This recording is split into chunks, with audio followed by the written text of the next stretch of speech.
Greetings. This is TK Trav, aka Travis Magus, here with LVX777.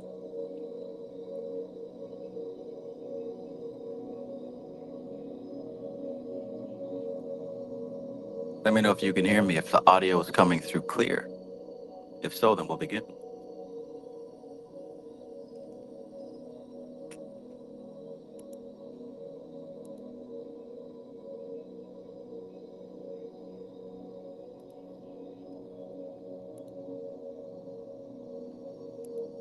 There we go.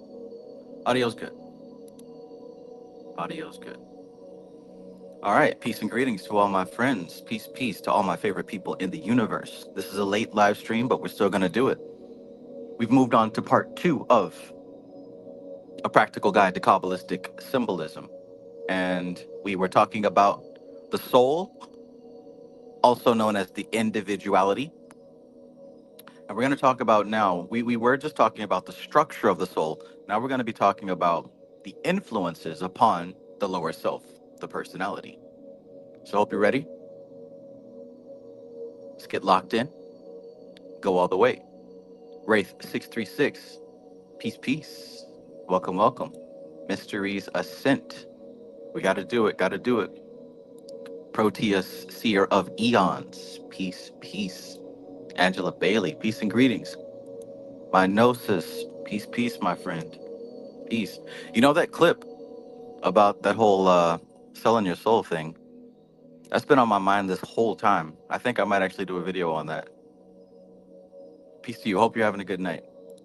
Kevin Wise, peace and greetings, my fellow occultist Magus. Peace to you. Ashley B, peace and greetings, my fellow cyclomate. My fellow Magus, good evening. Rose of Flame, always great to see your name.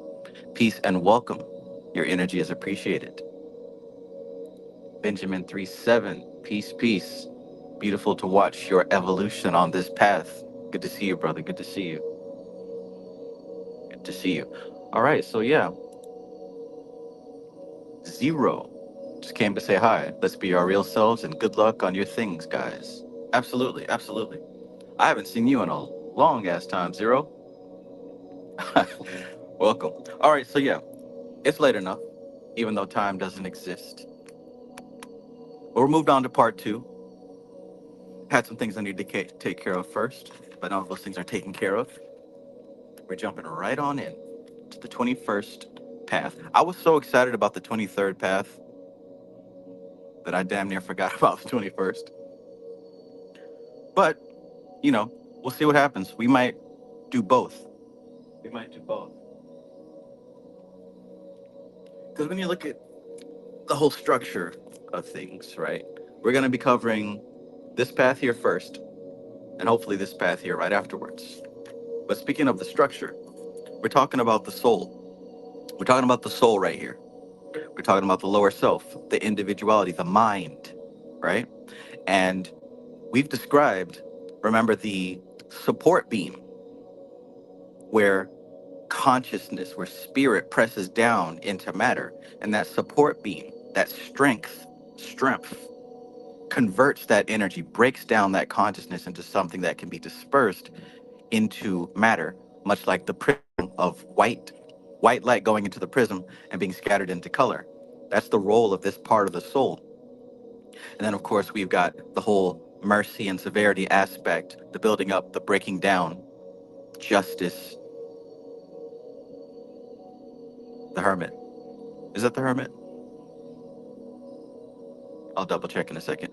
But anyways, we're talking about the higher self here. Now what we're getting to is the pressure that the soul is putting down onto the mind, onto the individual manifestation. So we're going to start over here with the wheel, talking about motion. And next we're going to talk about stillness. Motion and stillness. Pretty cool thing I learned from my studies. So I cross-referenced different books, and looking at William T. Gray, what he says about this particular path between Gibera and Hod, this is where we get that metaphor of the power and the glory. The power and the glory. We know of Hod as splendor, which also means glory. So when we talk about the power and the glory of the 23rd path of the hanged man, what we're talking, a great metaphor for that is looking at the waves of the ocean, because you can see the 23rd path as symbolizing and representing water, right? So the 23rd path is water, and we're talking about the water that upholds consciousness. So many cool things I've learned. As a side note, I want to say the pinky finger represents water, the water element, because you know the five fingers represent the five elements. The thumb represents fire, right? That's what we use to create and use activity on our phones. Meanwhile, the pinky represents water, and it's used to support the phone, right? You would think earth, but actually it's water. Now, I got this from Gilbert Rishi. I don't know if he's in the chat or not, but he brought up the Tatwa connection to the five fingers, the five elements, and I thought that was profound. He went on into talking about the digits, the five digits, which goes back to an ancient word that represents pointing you in a direction, leading you, guiding you. And we're talking about the future moving into the digital plane, right? We're still dealing with the Tatwas. All of y'all that are scared of AI and technology, we are still dealing with the natural Tatwas. But anyways, all that to say, the pinky is the water element, and that's what you use to support your phone. The thumb is the fire element. The hanged man represents that type of water, that primordial water, that essential water that all of creation rests on top of, floats on top of. So we talk about the power and the glory, the power being Gibura, the glory being Had. When we talk about the power, we're talking about the force. We talk about the glory, we're talking about what the force looks like. So you can think about the waves, right? The waves, when you see the beautiful reflection of the surface of those waves crashing, that's the glory. But don't get it twisted. Never forget about the power of those waves. Those waves can kill you in the blink of an eye. It can capsize a ship, right? It's the home of many creatures that will gladly have you for breakfast, lunch, and dinner. The power and the glory. On the surface, this thing looks beautiful, but never forget the power, the currents, the waves of energy underneath. But anyways, like I said, I was so excited about the 23rd path that I almost forgot about the 21st, which is what we're going to get to right now. Right now.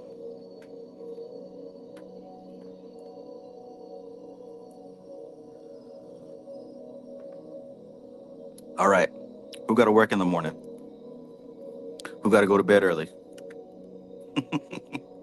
Who's going to be catching the replay? Because we might be up tonight. We might be up tonight. Ace in the place. Peace, peace.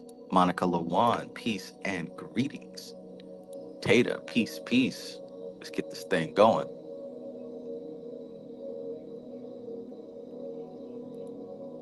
Star Lion in the building. Star Lion, see, you guys are talking about working with Vepar. I actually just started working with Buer, who, you know, has a face of a lion. Interesting, interesting. So exciting to be back in this goetic current. I tell you what, man, this Goetia stuff. I almost forgot about how much fun it was. The discovery, you know, it's like being in class. Lessons.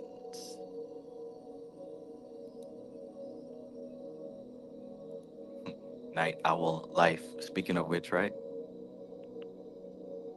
Rosa Flames has got satsang and mass tomorrow, but Kabbalistic symbolism now. Cool beans. Cool beans. All right, let's get into it now. Let's get into it. 21st path from Netzach to Chesed. And remember, this is on the right side of the tree, from Netzach to Chesed. We're talking about the Wheel of Fortune. Think about this as the masculine side of the tree, the masculine side of the tree, the feminine side of the tree. So what we're talking about is the influence of the soul upon the lower self. We're about to talk about the masculine influence, and then we'll get to the feminine influence. And when we say masculine and feminine, of course, you know we're talking about how the energy operates. We're not talking about physical bodies.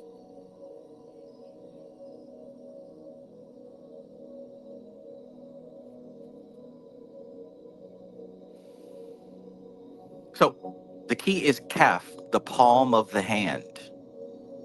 palm of the hand. That's also been a major symbol lately.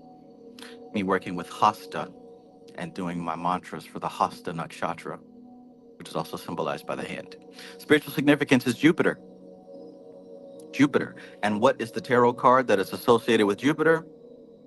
Wheel of Fortune, the Wheel of Karma, the Wheel of Change and Process.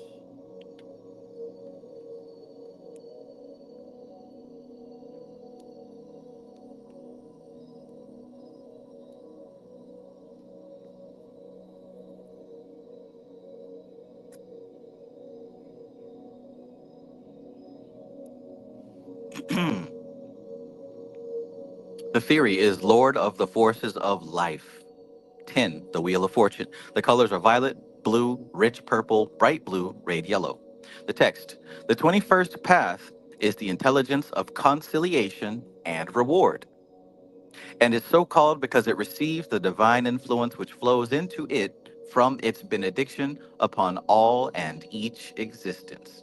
It receives the divine influence, right, which flows into it from its benediction upon all and each existence.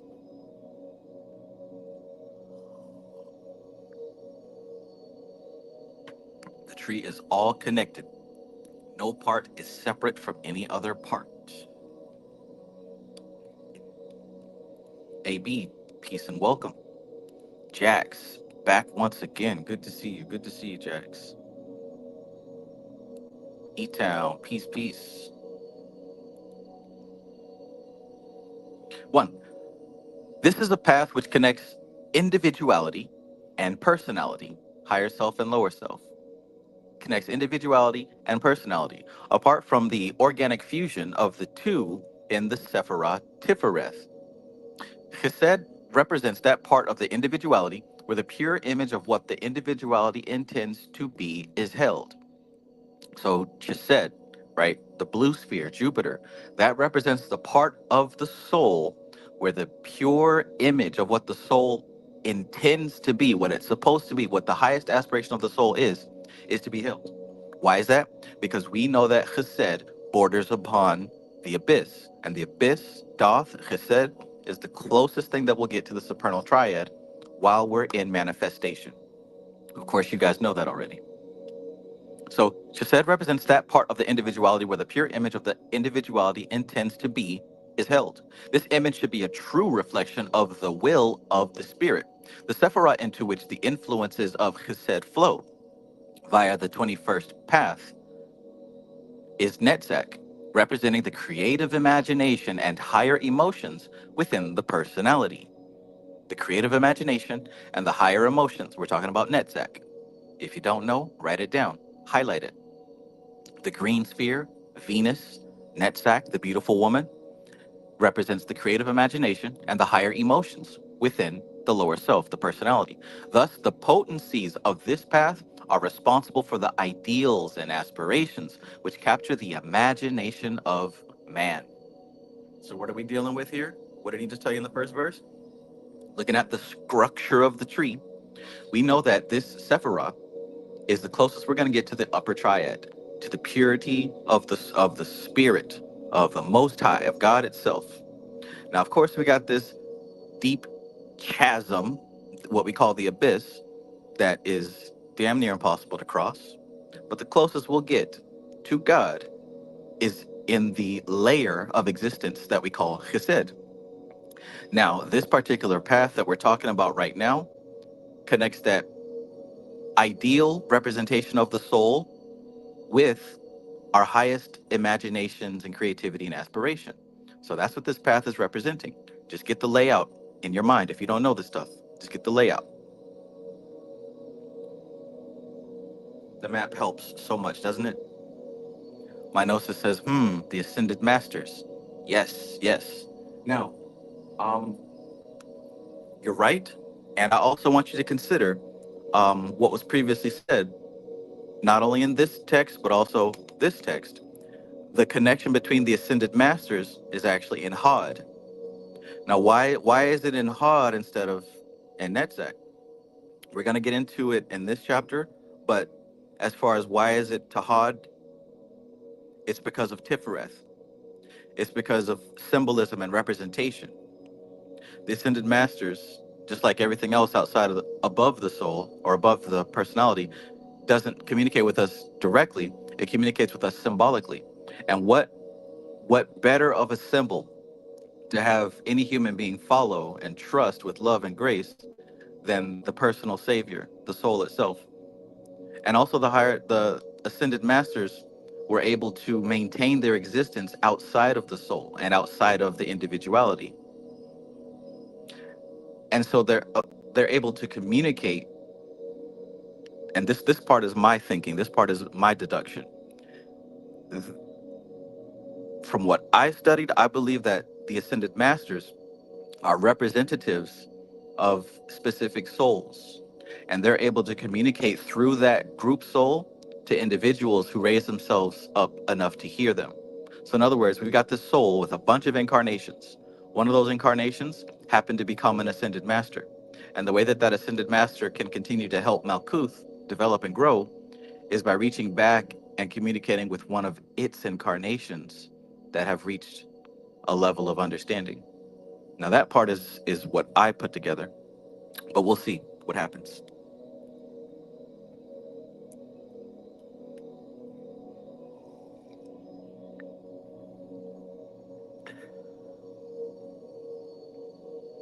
Coop TGS, peace and greetings.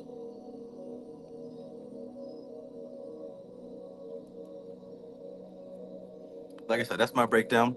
I I feel it a noble thing to separate my beliefs from the text, so that you can deduce your own, you know what I'm saying, understanding. All right, back to it. So, thus the potencies of this path are responsible for the ideals and aspirations which capture the imagination of man. Chicano is fighting for higher learning. Peace and greetings.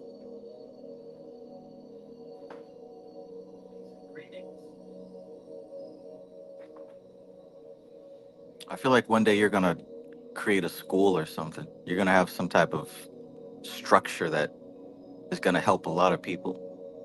I don't know if that's in your aura. I don't know if that's something that you want to do, but I feel like you are. If you're not already, you're gonna be in a position where you're able to help a lot of people raise themselves up. That just came to me. Chicanos, Jojo.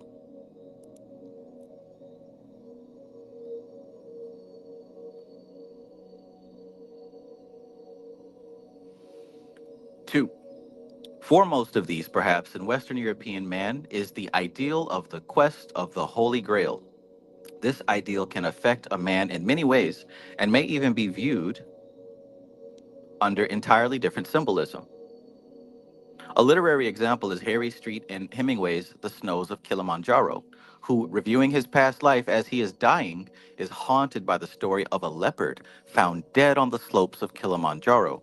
No one knew why the leopard should have been at such a height, nor what it could have been seeking.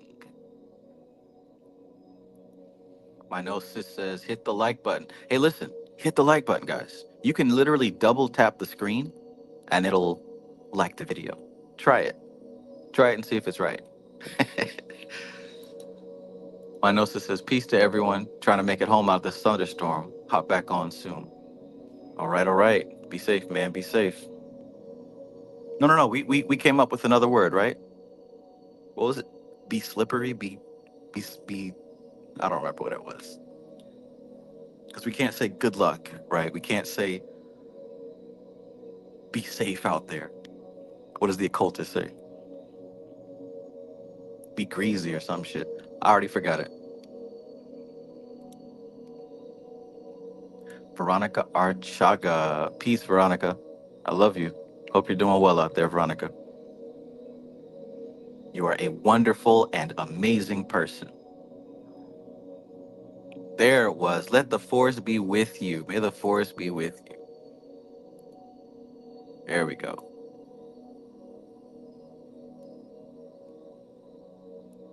Family, hello. I'm just searching Travis videos. Andras. Oh, yeah. Andras. How you guys liking these YouTube shorts telling my story through the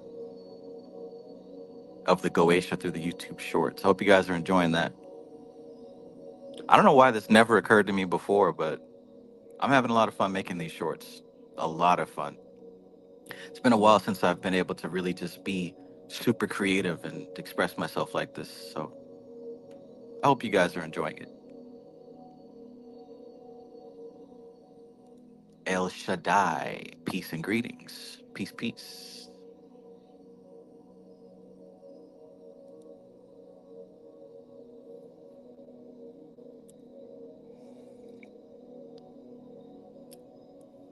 Maybe I should run a poll and see what Goetic spirit you guys want to see next. Like I said, I'm currently working with Buer, as the next part is going to be about my experience with Buer and Vasago. But I might do a poll so you guys can vote to see which Goetic spirit you want me to share about next.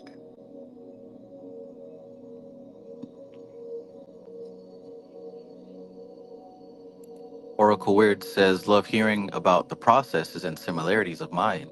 Oh yeah, oh yeah. Coop TGS says, man, those YouTube shorts on Andros would have scared the pants off me 10 years ago. Oh man. Well shit, it's almost 10 years ago since the situation happened. Not quite.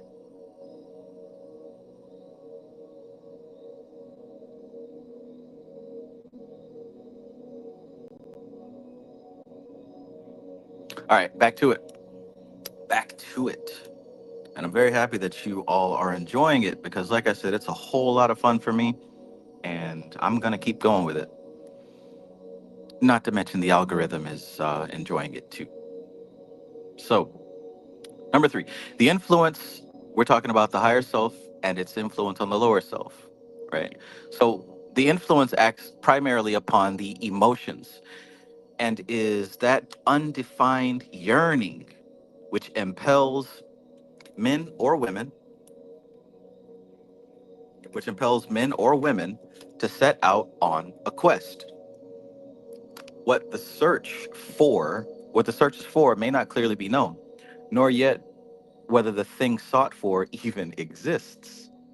So think about that. Have you ever felt a fire or a compulsion inside to where you absolutely had to go out and find the answer, no matter what the consequence was, no matter what the challenge was? I think that's the spirit of the occultist anyway, right? Why would anybody in their right mind start invoking demonic spirits? Like, why would you do that? Because I'm trying to find answers, Playboy. Answers that can't nobody else give me. A quest. So what the search is for may not clearly be known, nor yet whether the thing sought for even exists. It is this that impels the man or woman to enter upon that stage of the path known as the seeker. And of course, the quest is an inner one. Yet this urge may be the reason that impels certain souls to embark on lives of physical adventure, to be willing victims of that wanderlust so well presented in Kipling's The Long Trail. You have heard the beat of the offshore wind and the thresh of the deep sea rain. You have heard the song, How long? How long? Pull out on the trail again. Sheesh.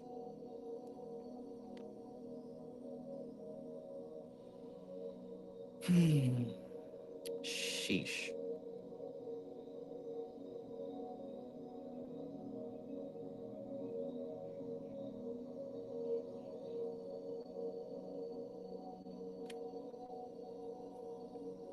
4. Also, the fact that it is the emotions that are stirred by this impulse. Remember again, we're talking about the influence of the soul on the lower self by way of the path that connects Chesed to Netzach. Chesed being the highest image, the highest aspiration of the soul in manifestation, right? The ideal of the soul. And its direct connection to your imagination, to the part of you that seeks out the beautiful things, your highest ideals. So it's that part, that connection. So also the fact that it is. So we're not just talking about regular emotions like, oh, I feel some type of way. Like none of that. We're talking about these higher emotions that move you and push you and compel you to evolve on your journey. Not the little dumbass emotions that you feel when you're scrolling on social media. Those ones that keep you up at night. So also the fact that it is the emotions that are stirred by this impulse from the individuality causes some to mistake the call of their own higher nature for the magnetic attraction of another human being. It's another thing right there now. It's easy to mistake a higher feeling and a higher sensation for just a regular human sensation. And that's a mistake that a lot of people make. This is where we get to deifying people. This is where we get to thinking that, oh, my soulmate, my twin flame, and that kind of stuff. I mean, just imagine if you're somebody who doesn't have a connection with your soul, like you've never really spent time in meditation, you never spent time with your soul. And this is most people, by the way, not a couple. This is the majority of people. There's a very high chance that I'm talking to you directly. Most people don't have a connection with their soul personally, right? The soul has a connection with you, but I mean, you having a connection with your soul. So if you don't have that connection well established, right? Like if you don't know your soul as well as your parents, your family members, your friends, then of course it'll be easy to receive a signal from that higher self and mistranslate it as some basic bitch ass shit. Imagine a person that may come to you and communicate a message that's actually from your higher self through that person. And now you're thinking, oh, this is my soulmate. This is my twin flame. This person came straight from karmic heaven and they're going to make my life better. No, no. It was just a signal, and that happened to be the vessel of the signal. Kupti just said it right there. Discernment. Discernment. You have got to have discernment. A lot of people are asking me right now as I'm doing these Goetia shorts, Trev, what's the best grimoire? Damn all that. Get your discernment right. What's your discernment look like? Because it don't matter what grimoire. It's not about the grimoire. It's about the work you put in. And when you put in the work, how do you slice it? Are you going to be one of these people that end up worshiping a spirit for the rest of your days? All hail and praise King Payman, the great King Payman. Oh, King Payman. Now, I get it for one thing if the spirit has done good things for you. But I'm talking about, you may have seen them, folks who get down and worship these things as if that's their personal deity. Do what you want to do. But understand that discernment is the sword of the magus. If you ain't got discernment, you don't need to be swimming in these waters, my friend. You do not need to be swimming in these waters. Can I get an amen? Can I get an amen?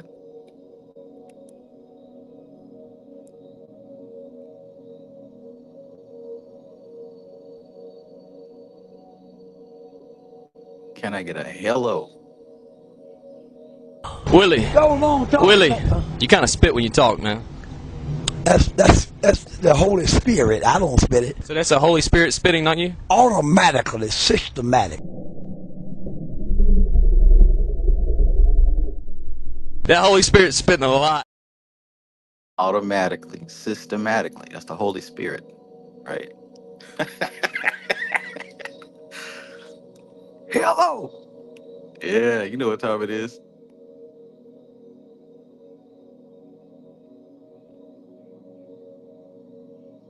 Todd B says, I'm on a journey to have lost, to gain, learn self-love, and find her again. Saturn. Absolutely. Absolutely. Make sure you got that sword sharp. Make sure you got that discernment.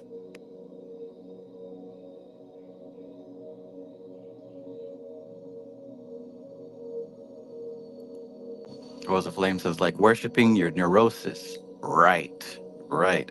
And see, like I said, if you haven't spent time with your soul and you don't know the vibration of your soul, the voice, the cadence, if you don't know the rhythm of your soul, it's easy to get confused.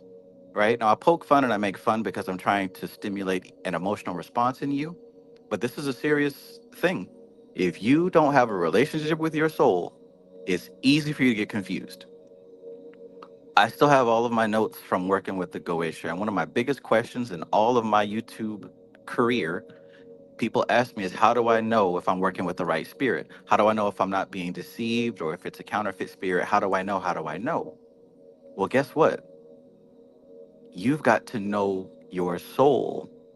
You got to know yourself. The rule is know thyself, not know which spirit is a monitoring spirit or a counterfeit spirit. It's know thyself. Because what's the Bible say about these counterfeit spirits? It says test the spirit by the spirit. What's that mean? You've got to compare it against the voice of your own soul, because the soul cannot be deceived. It cannot be deceived. The ego can and is and did, right? But if you have that connection to your higher self, you cannot be deceived. You will not be deceived. In fact, you'll understand what part of yourself you're actually talking to. It's not demons in hell. They're not scary monsters in another dimension. They're literally parts of yourself that you're not familiar with. And this process of working with these spirits is you dissolving the barrier between you and them. But I'm giving away too much info. Let's get back to this book. It's the Holy Spirit. The Holy Spirit's spitting a lot. Boom. Look at what Ray says. For God so loved the world that he gave his only begotten Son, that whosoever believeth in him will not perish, but have everlasting life. Trust in Jesus, not in man. Jesus is the way. Absolutely. She's talking about Tifereth. Trust in Tifereth. That's the direct way to Kether. Shanti Rock says, LOL, I'm glad my discernment led me here. I've been learning so much. Shit, me too. Me too. Me too.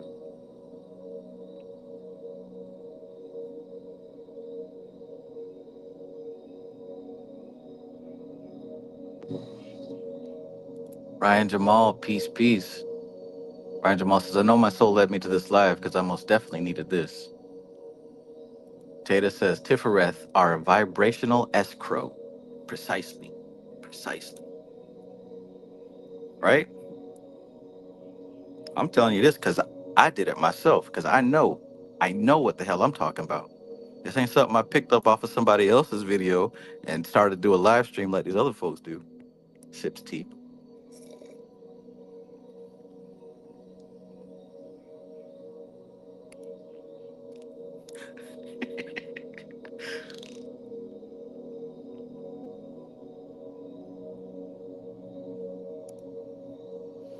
When you meet the Georgia Bulldogs. All right. So also the fact that it is the emotions that are stirred up by this impulse from the individuality causes some to mistake the call of their own higher nature for the magnetic attraction of another human being. Such fall under the spell of the contrasexual image. Another interesting factor is that the desire for change that this impulse brings, and which, with most, results in daydreams of Elysian life on remote desert islands, or more practically, the post Christmas plans for a summer holiday, is on its deeper levels a wish for death. Ooh. The path of death of the personality, the 24th, also leads from Netzach. So we just said a couple things right there, but I'm going to focus on two. Even though we could go into this contrasexual image, we're not going to do that. First, we're going to talk about these daydreams of Elysian life. So another interesting factor, right? There's a thing called the death urge or the death impulse. Have you ever heard of it? How many of us are hurtling towards being pulled by this death impulse, and we don't understand why. It doesn't make logical sense. It's because it's spiritual. It's a spiritual thing. Race 636 says, my daddy duty calls. I'll catch the replay. Travis, peace and prosperity, everybody. All right, peace, peace.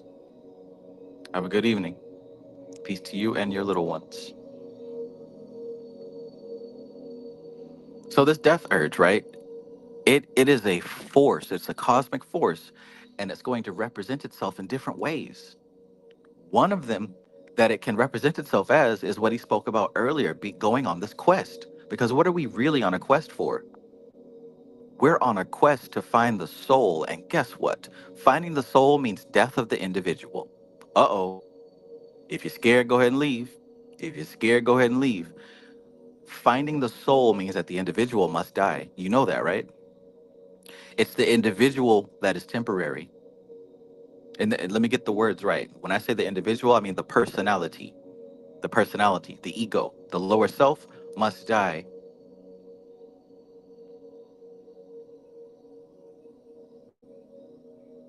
It never existed in the first place. But a subtle part of you knows that.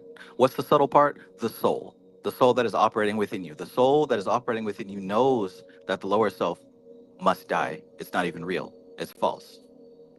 1111. Thank you, Ashley. The lower self knows that it must, excuse me, the higher self knows that it must take the lower self through the threshold. It must cross that gate. And in crossing that gate, the lower self dissolves and becomes what it has always been, a fantasy.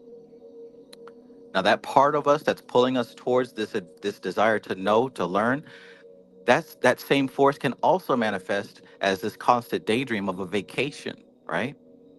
That vacation that we all have had that feeling, right? Man, one day, wait till I get my money right, right? You think about stuff you're gonna buy, you're gonna kick back. Personally, I'd like to be on a castle somewhere, surrounded by a moat that damn near nobody can cross. Just me by myself, chilling, unbothered, peaceful. We think about this vacation, this Elysian field, this what we're gonna do at the end once we have all of our shit together. That's the death urge disguised as something that we can symbolize. Do you understand what I'm saying? That house in the suburbs with the red door and the picket fence, huh? The American dream, right? So they didn't lie to you. They're utilizing this symbolic language. Because what do you do when you get that house, the big house in the suburbs with the picket fence? You retire, you grow old, and you die there. You're just looking for a comfortable place to die in peace. Duh. Duh. But I don't want to scare the audience away that I have. Let's continue with the teaching. Let's continue with the teaching. This is not about music.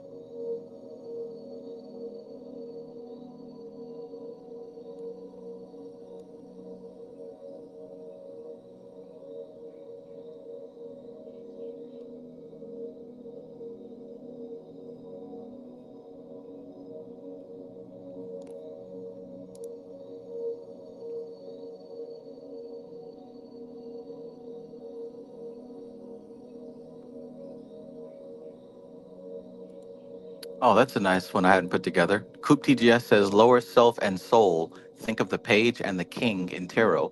Hmm. I'm gonna look into that because I did not think about the court cards. Coop TGS says even heaven is still an illusion. That's what I was getting at. Thank you. Thank you. That's what I was getting at. Right? Even heaven is still an illusion. That's the death urge. It's pulling us, right?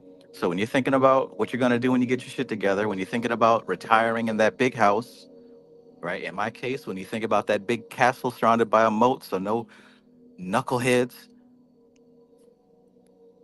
can bother your peaceful study, right? All that is the death urge.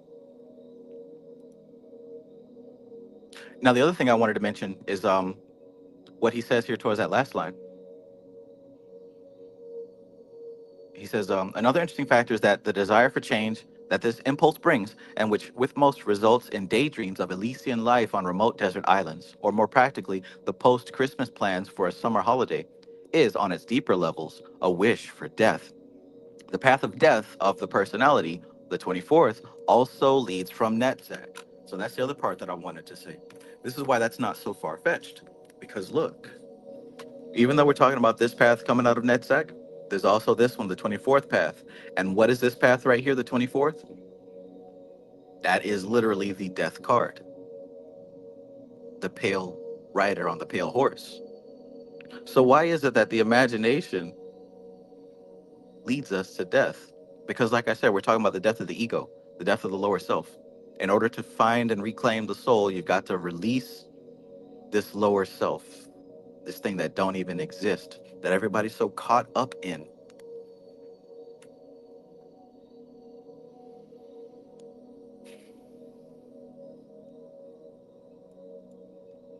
Tata says, like Griffith, who is obsessed with the idea of his kingdom. If you've ever seen Berserk, Guts embraces the struggle of life for the love of the game. Mm, mm. Live in proof. Peace, peace, and welcome.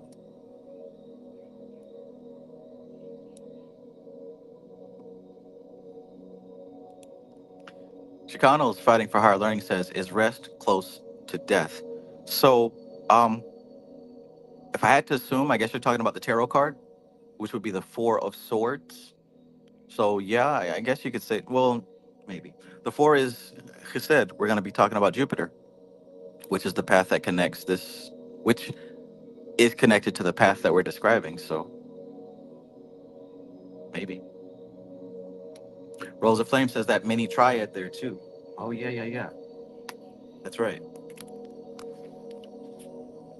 That mini triad between, we're talking about the 24th path, the 20th path, and the 21st path. What's this path right here between Chesed and Tifereth?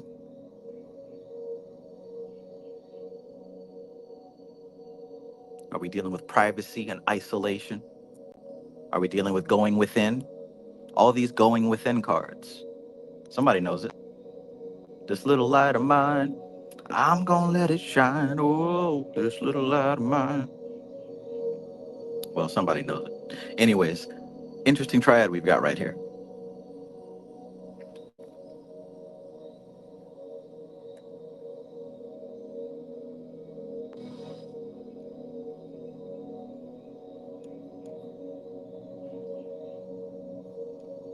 There we go.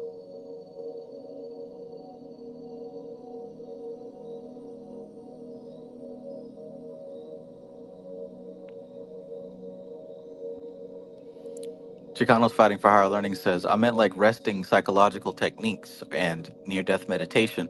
Like the brain has to look at it differently, right? But they kind of the same rest and death. Yeah, sleep is the cousin of death, they say, or something like that. Ronnie Gray says, Panic was just singing that in a vid. Shout outs to Panic. Shout outs to Panic. Perhaps he's looking down, catching the live stream, smiling in his abode in Chesed.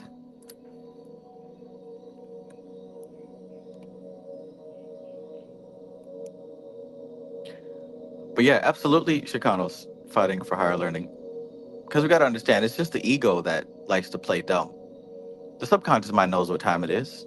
The subconscious mind knows what time it is. It's just the ego and this personality that we've developed that likes to play coy. We tell ourselves little lies just to get by, just to get by. 5. The influences of this path coming in at this time more strongly due to the law of cycles may also account for that post-war phenomenon, the beat generation. There is much in their general outlook which suggests this, the urge to wander, a preoccupation with mysticism, and, unfortunately, what may be a restimulation of ancient factors of black magic, a tendency to drug addiction and sexual experimentation as a means of getting out of this world. It's funny because that didn't leave, that only maximized, expanded. Interesting. Stephen Wright, peace, peace. Bebe's Kid, Panic the Dawn, El Ray Ray, absolutely.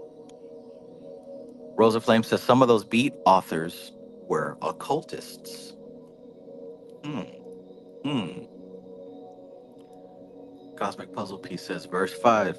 So let's go through it one more time. The influences of this path coming in at this time more strongly, and hell, I would even be willing to wager it's coming through even more strongly now, due to the law of cycles, may also account for that post-war phenomena, the Beat Generation. There is much in their general outlook which suggests this: the urge to wander, a preoccupation with mysticism, and unfortunately, what may be a re-stimulation of ancient factors of black magic, a tendency to drug addiction and sexual experimentation as a means of getting out of this world. Unfortunately, this approach to life solves few problems, material or spiritual, for the only way to improve the mess of modern civilization is to get down to earth and to grips with it. And although narcotics may be the quickest way of getting out of this world, it is also the most expensive, exorbitantly so, in the coin of spiritual, mental, and moral health. So check that out. Getting high is not only expensive to the wallet, it's also expensive to the spirit, to the brain, to the mind, and to morality. The truth is, however, trite or grisly it may appear to some, the qualifications for full mystical development are the same as those needed for success in the world: balance and control. So you thought it was willy-nilly. You thought it was about doing what you want. Oh, I don't need to read no book. I just tap in. It's all within. Oh, I just close my eyes and lock in, right? You thought it didn't take no kind of structure, no kind of discipline, no kind of focus. You just get off the street and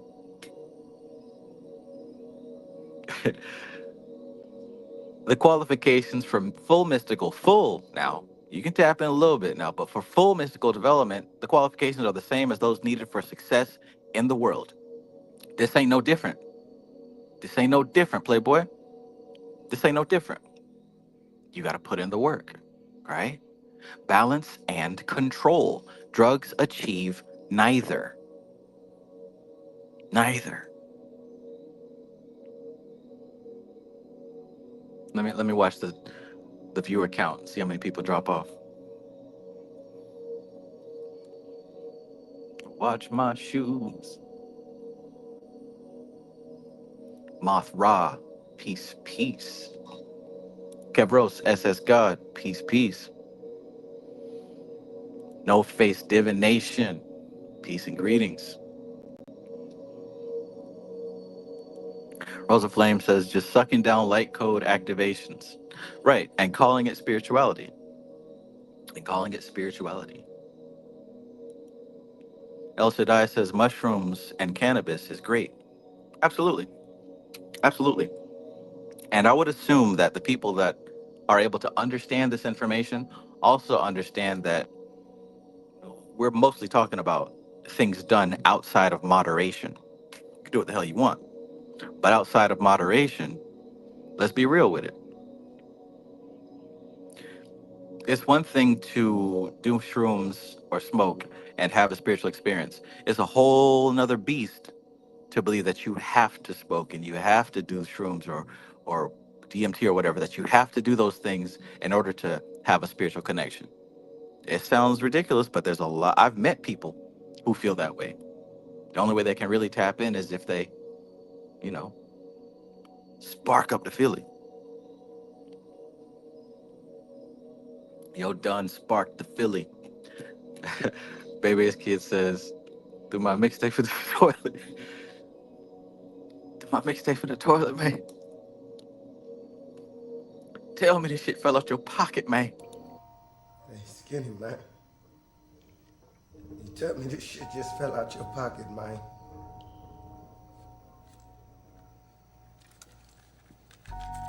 Skinny. Hey, bitch. You tell me this shit fell out your pocket, man. Hey, man. Hey, what, man?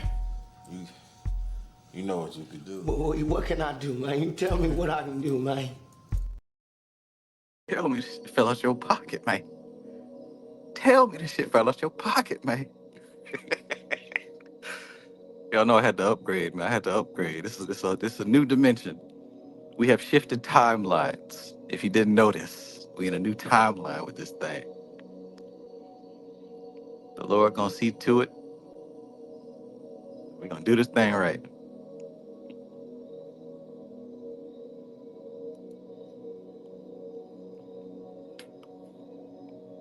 Tell me this shit fell out your pocket, man.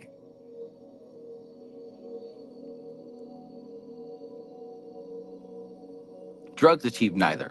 Also, compulsive unconventionality is as deadening and weak as compulsive conventionality.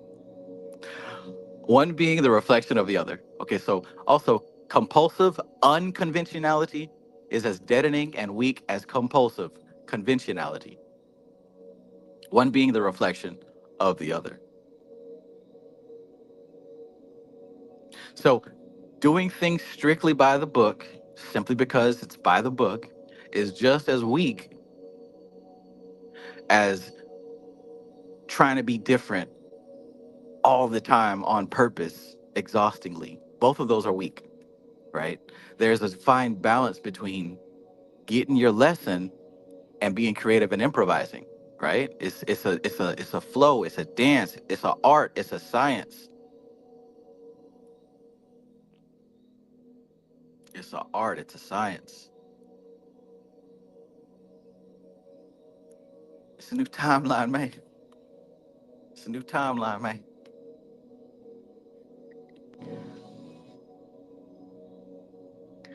Coop TGS says, I couldn't understand why you found that so funny until now. Man, those were his hopes and dreams in that toilet. Like, think about that now. You got your hopes and dreams. Now, what happens if you open up and share them with somebody and you find you find that they put it in the toilet? It had wet toilet paper on it. He was in utter disbelief. He didn't want to believe it. He gave him a chance to lie. Tell me this fell out your pocket, man. He asked him twice. Hey, bitch, tell me this fell out your pocket, man. It's that death urge, right? That Elysian dream. Your dream of the big house, the picket fence. Somebody shits on your dream. You feel like that too. Snap, right? Ready to cross the line. Ignition. It's the remix to Ignition. Hot and fresh out the kitchen. Little mama rolling that body. Got every man in here wishing.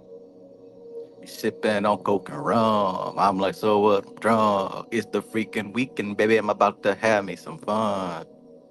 Bounce, bounce, bounce, bounce, bounce, bounce. R. Kelly, man, the king of R&B. Hit after hit.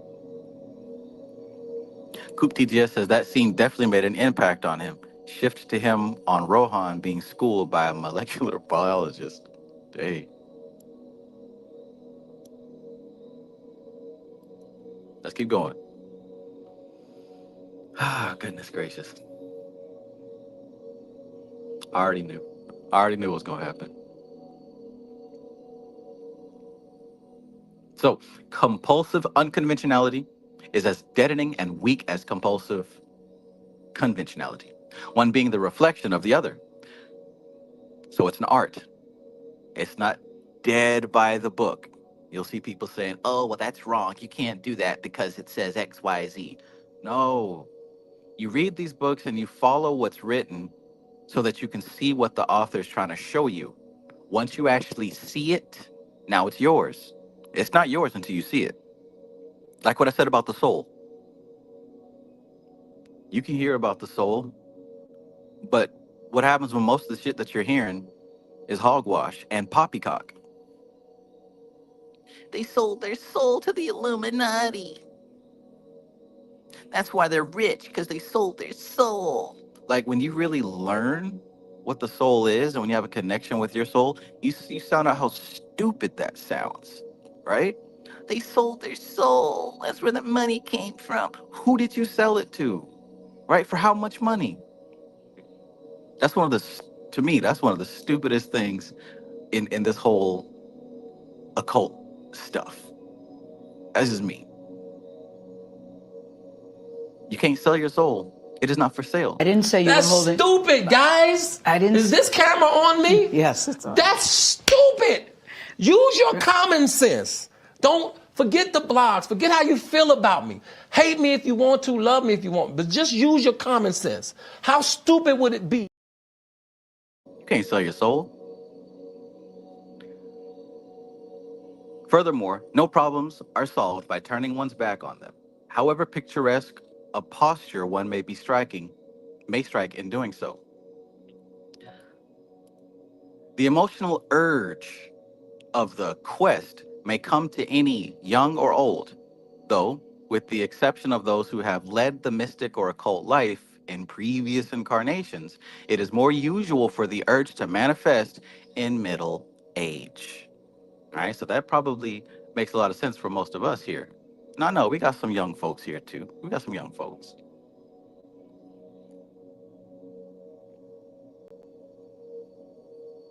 Evo 7, peace, peace.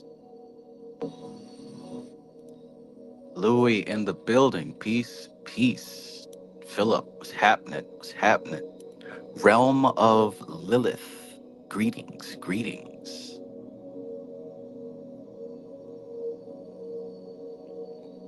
Philip says, I get so much shit for being a Mason. Didn't sell shit. Yeah, man, I heard.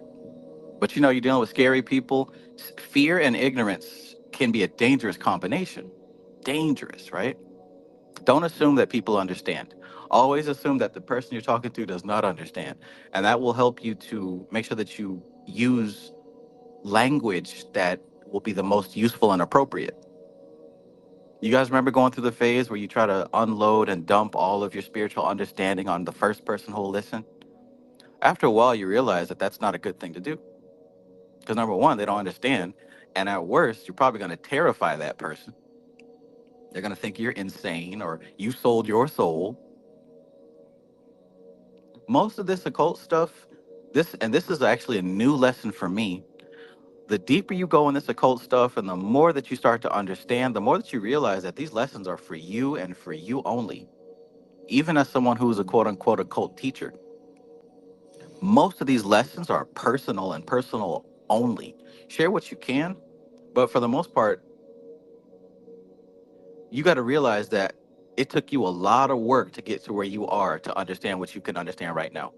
It took you a lot of work to actually be on this particular book study and understanding these concepts. You didn't just wake up one day and say, you know what, fuck it, let me get into some Kabbalah. Nobody on planet Earth did that. You had to go through revelation after realization after revelation, and it's refined your consciousness. It's sharpened your discernment. So the gems that you get at the higher levels of understanding, you can't just give them to somebody else. You can't cast pearls before swine because they literally are not going to understand what you're talking about. They didn't do the work to get to the understanding. And hell, even if you break it down into layman's terms, they're only going to take away from it what a carnal mind can take from it. You see what I'm saying? So like the deeper you go, you'll find that most of the stuff is just for you. I know you want to tell your grandma, your brother, and your uncle, and your homies from high school. I know you want to do that. But you'll find out.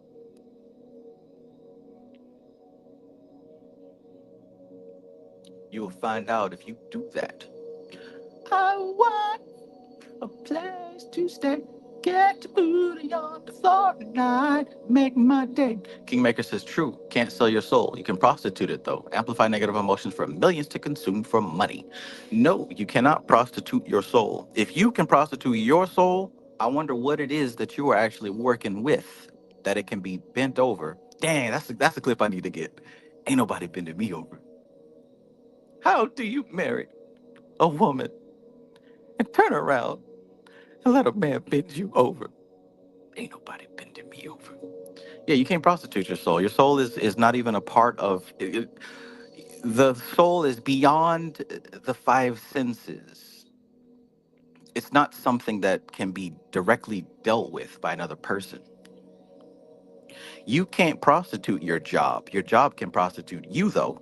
Your job pimps you out. You don't pimp your job out. The soul is pimping you. You don't pimp out the soul. Now, what you're actually talking about is the mind. You're talking about your willpower, your energy.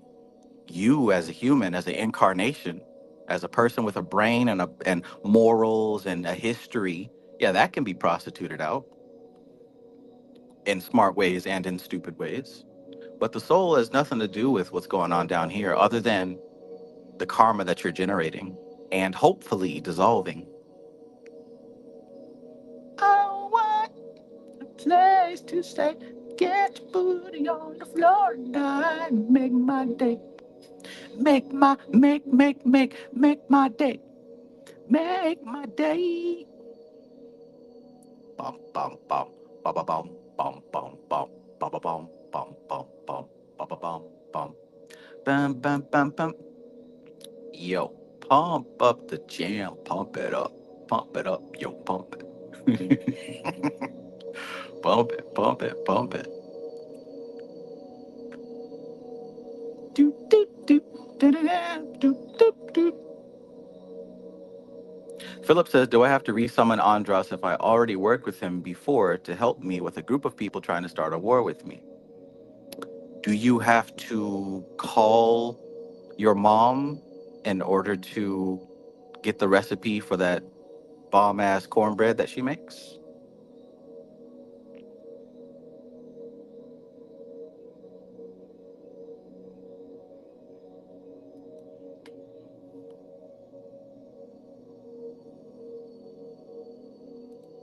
Do you have, here's a good one. Do you have to pray to God if you're in trouble and you need some help? That's a serious question, and I want everybody to think about that. Do you have to pray to God? And I'm not talking about, oh, God's not real. I'm like, seriously, we're talking about the higher self, most high, whatever. Do you have to stop and pray to God if life is rough and you need some help? I want everybody to think about the answer to that question.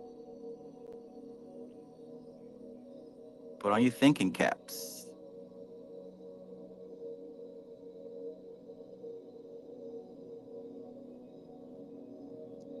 Pump it, pump it. I want a place to stay. Wait, why does she want a place to stay? Get your booty on the floor tonight, make my day. What is that song even about? No, seriously, seriously. Do you have to ask God for help? Where was God when you were in trouble? Where was God when life was getting rough? Hmm? Where was God when things wasn't working out? Why do you have to stop and call on God? Think about it. Think about it. Process it. Like, really think about it. Was God not there when the problem started? Was God not there before you got yourself into that trouble? Think about it.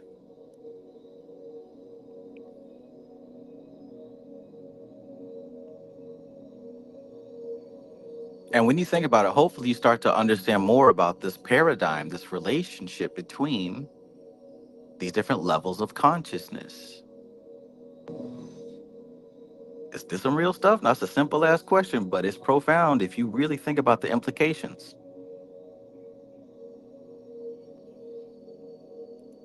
I am that I am says she was looking for a sugar daddy. Oh, okay, okay.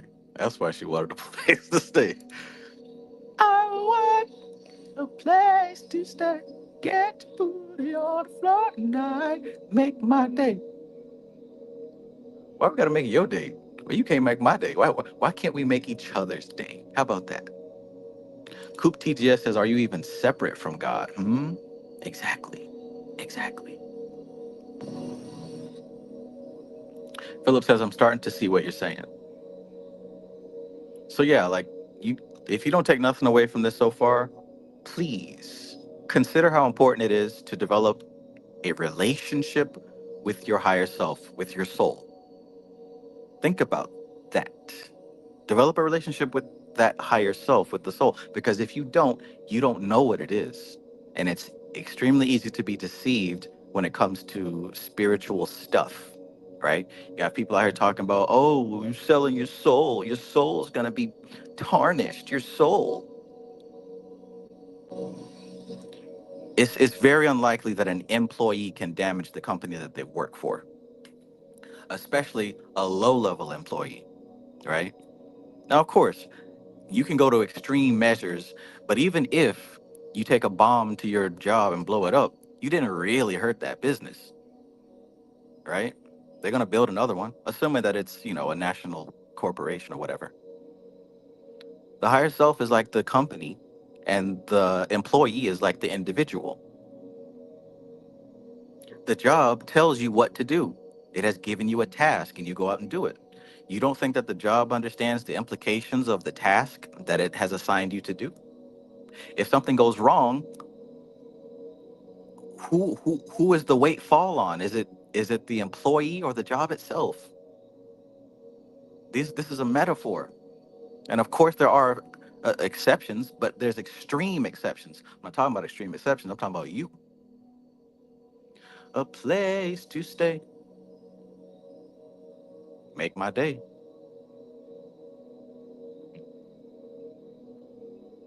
Spiritual lesson sessions. Peace. Spiritual lesson session says, when on this path, is it that the personality is meant to evolve or just a shell layer? The personality is definitely supposed to evolve into the truth, which that it is a shell, a layer. So the answer is yes to both. And that is perfect. Because guess what? You are not the personality. I mean, you want to get down with the funkiness, you're not the soul either. But for this particular part of the game, you know. Flower Child 444 says, is the dissolving of karma getting closer to your soul? That's actually what your soul is doing with you. That's why you exist. That's why you are incarnated. You are dissolving karma. That is what your task is. So I guess you could say, yeah, but lovely, lovely stuff. Lovely questions, comments. So what was he saying about the middle age? The emotional urge of the quest may come to any, young or old, though, with the exception of those who have led the mystic or occult life in previous incarnations, that may be some of y'all, it is more usual for the urge to manifest in middle age. So if you're somebody who's considered middle age and you're tapping into this occult stuff, you're ripe for it. You're ripe. The harvest is now. This period is one where one has passed the midpoint of the physical life. Dissolution begins to set in, however slowly, and the personality is more naturally disposed to think upon the subjective worlds and the state of existence after death. After middle age, the direction of life is, after all, broadly speaking, towards death rather than to the conquest of material life. Been there, done that. At some point you get old enough to realize some stuff just ain't worth it. Not even in like a giving up kind of sense, but it's like, how much money do you really need to make? Right? How many bitches do you need to fuck? How many cars? How much stuff do you need? Like, how many of these worldly achievements do you really have to do? And why? To feel good about yourself? Why don't you feel good about yourself without those things? Right? There comes a point in life where it's like, man, some of this stuff is fun, but it's, you know what I'm saying? At some point, it's like, you know what? I'm gonna die one day. What now? Right? Right? After middle age, the direction of life is towards death rather than to the conquest of material life. Thus, the impulses of the individuality are more likely to gain a hearing with the personality, now less distracted by ambitions and desires. So that's what my metaphor was about. It's when you get in trouble, do you call on God for help? Where was God during the trouble? Well, it wasn't that God was missing. You probably weren't listening. You probably were distracted by the chasing the bag, right? Distracted by the booty or whatever your choice of poison is. Chances are you were distracted, not listening, actively avoiding. I've been there. We've all been there. I've actively avoided my higher self. But once you get to a certain point in your life, it's like, you know what? Let me go ahead and start listening and paying attention. I done seen a couple of my friends and family members die. You know what I'm saying? I done got a couple of things, achieved a couple of things in life, and realized that they're not worth it, or wasn't all that it was cracked up to be. You know, you start having these realizations. That makes you real ready to listen, right? That starts, what they say, a hard head makes a soft ass.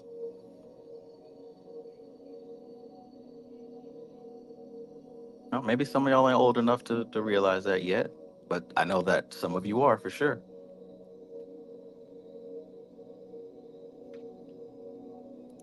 Coop TGS says a lot of millionaires chase money even harder after middle age because they fear death so much and see its reality deep down. That does not sound like any fun. What no fun. I asked my brother, I said, John, I said, how did that feel to you? He said, Jane, wasn't no fun. They did him like a dog. Rackbar. No fun. Tata says, I've heard that Judaism, they restrict an initiate from learning about the Kabbalah until the age of 40, where they will be well versed in the former text. You know, I've heard something like that too, many times over the years.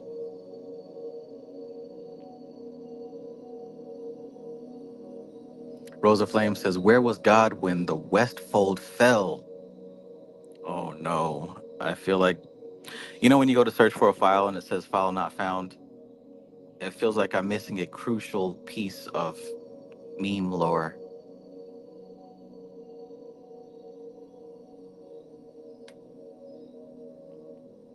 Where was God? El Shaddai says, you make hell, you make heaven within. Absolutely. Absolutely. Coop TGS says, damn, and they was in white robes too. All right, now y'all trying to make me unleash my whole clip library. Let me try to paste these clips out. You know I got that clip.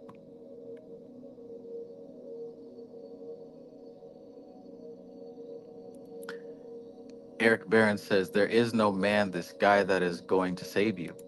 If you want to transcend this world, you have to look within yourself. Shoot, you ain't heard of Allah Rakbar. I'm showing them who was the hideout.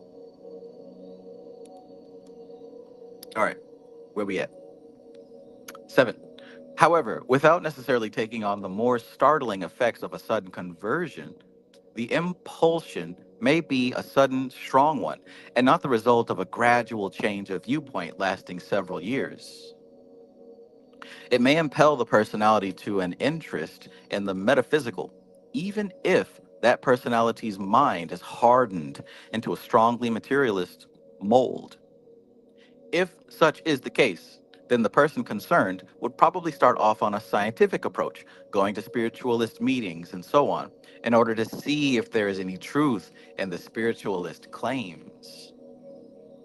Such an attitude of suspended disbelief in the cause of searching for not so obvious truths is all to the good, particularly in the outer realms of mysticism and occultism, where there is much charlatanry, and self-deception. The main dangers to avoid here are, first, a shying away from the whole business. Where is my blue unicorn at?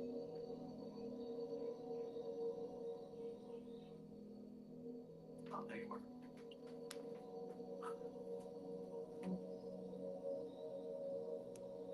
He's a charlatan. The main dangers to avoid here are, first, a shying away from the whole business because of the paramount false claims, glamour, and emotional exaggeration, which are rife, not so much in the spiritualist movement itself, though here it does exist to some extent, but in the blind followers of the more vocal exponents of professional occultism. And secondly, a preoccupation with the phenomena of communication itself, or other parlor tricks of the less spiritually enlightened seance room. The first requirement on the early stages of the quest is, of course, the virtue of Malkuth discrimination. Boom. Boom. I'm telling you, that's why I said, Trav, what grimoire, what candle, what demon? Discrimination. You need some discrimination. But all the virtues of the lower personality Sephiroth will soon be called into play. The independence of Yesod, for a staunch open-mindedness, will have to be maintained, neither following blindly any who cry, Lord, Lord, nor, on the other hand, being bludgeoned into apathy from fear of what friends and relations might think of one's new peculiar interest. The consequent sifting of evidence, subjective and objective, that is implied in the truthfulness of Hod, the ability to admit one's ignorance, to become as a little child, implied in the unselfishness of Netzach, and above all, that virtue which will carry the soul through any difficulties on the path, the devotion to the great work of Tifereth. Look at that, look at that. Look at that.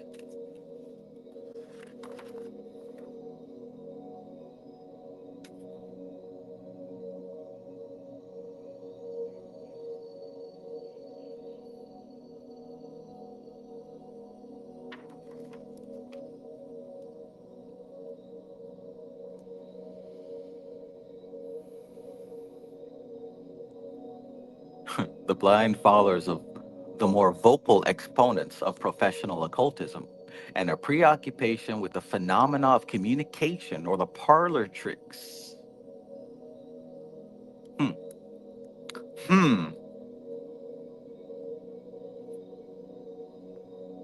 Chicanery will always make you happy, but we all know the hat is wearing me.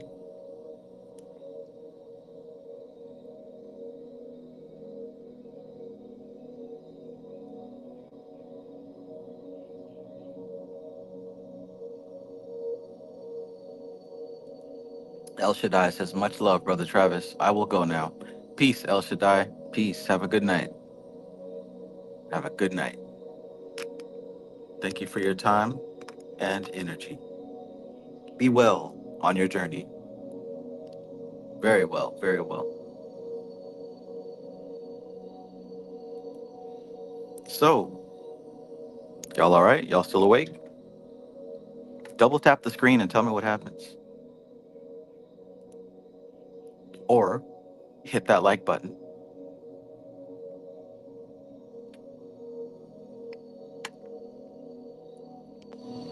If you enjoy this late night occult study.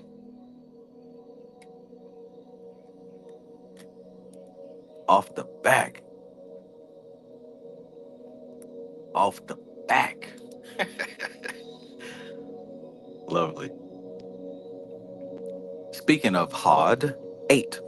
Eventually, the path may lead to one of the esoteric schools, though not necessarily so. For some work best unaffiliated to any particular organization. See? Some work best unaffiliated to any particular organization. Now, that's not for everybody, right? That's not for everybody. Some people need to be affiliated. But it's a few of us who are able to float out here like rogue planets, drifting from sun to sun, consuming what's useful and appropriate, leaving the rest, unaffiliated. So eventually the path may lead one to one of the esoteric schools, though not necessarily so. For some work best unaffiliated to any particular organization. But in all cases, as the Tibetan stresses in Alice Bailey's A Treatise on White Magic, the aim is contact with the individuality.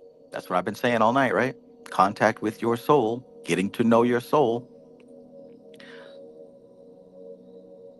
The aim is contact with the individuality or with the soul, to use the Tibetan's terminology. This may lead to selfless service in any sphere of human endeavor, whether political, financial, scientific, social, artistic, or any other field in which the work of destiny lies. Now, I have had some contemporaries who have issues with this concept, right? There's people who I do kind of talk to who are versed in this information. They know it, they live it. It's not a hobby to them, like they are occultists. And I meet quite a few people who have a problem with the whole I know in order to serve, right? People who hear that and believe, well, I don't have to serve these people. These people are fools, peons. You see what they do and how they live. There's no part of them that's ever going to be useful to the spiritual paradigm, right? I've met people that think like that, and fair enough, right? They make a good point. So they, when they hear and when they see I desire to know in order to serve, they reject that because it's like, well, fuck them. I'm here to serve myself. Because when you give to these people, they destroy, they pervert, right? Like I said, they make a good point because that's true. However, I think what the issue with that type of thought process is that individual hasn't expanded past their lower self. They haven't expanded past their ego. They haven't expanded past their incarnated avatar. Because when you realize what's happening from the perspective of the higher self, like I said earlier to the young lady who asked the question, a large part of these incarnations are to burn off the karma of the higher self, to burn off this cause and effect chain reaction that's been happening lifetime after lifetime after lifetime. So putting yourself in a position to where you can be of service, it's not about how you feel about the human race and humanity, because I'll keep it real. I agree with them. Humans are terrible. As a collective, our potential is beautiful and amazing. As individuals, these people are trash as hell. And I stand on that. But we're not talking about the individual self. We're talking about the perspective of the higher self. Service, right? Being of service to humanity is offloading that karma, and you're accelerating that harmony and that balance and your personal contribution to your soul. So to be honest, on the lower level, the more acts of true service you can do is in fact the highest act of self-service. Know what I mean? That's how I see it, at least. Everyone's going to come to their own understanding. But hey,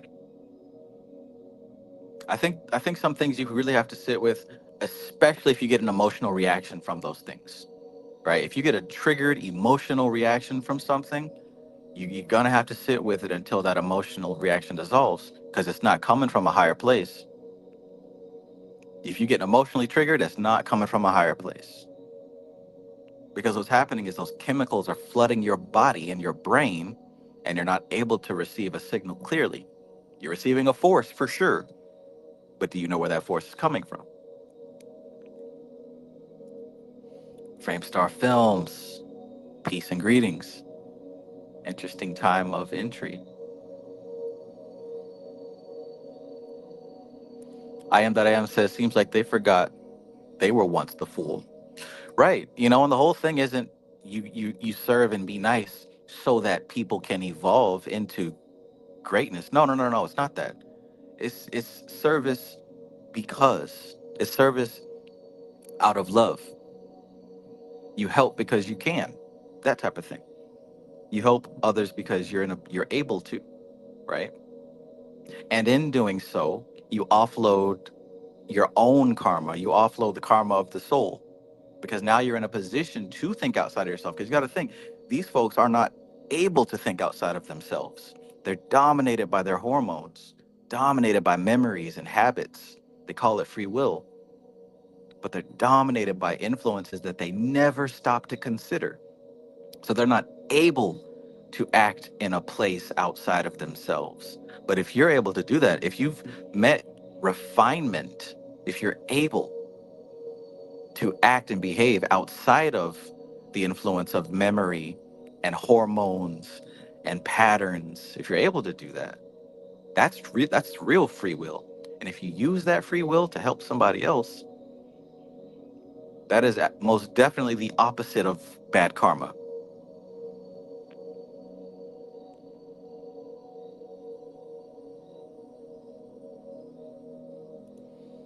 Cosmic Puzzle Piece says, I want to help people, but I think it's my Jehovah Witness past knocking on doors and shit. Right, right. And again, there it comes a time to sit down and think about it, because there's a way to do the right thing, but it's coming from the wrong place. It's got to be done because you want to do it for the right reason. And if you're not ready, then that's fine. That's perfectly fine. Keep working on yourself. But at some point, things become clear. And when they become clear, when you're able to see, then you act and you move based on that vision. Where you are is perfect. Where you are is exactly where you need to be. Make sure that you're able to see the landscape of where you are right now and behave accordingly. Coop TGS says, aren't you serving the ascended masters, i.e. your own soul? That's how I see it. Absolutely. Ashley B says, Tifereth. Yes.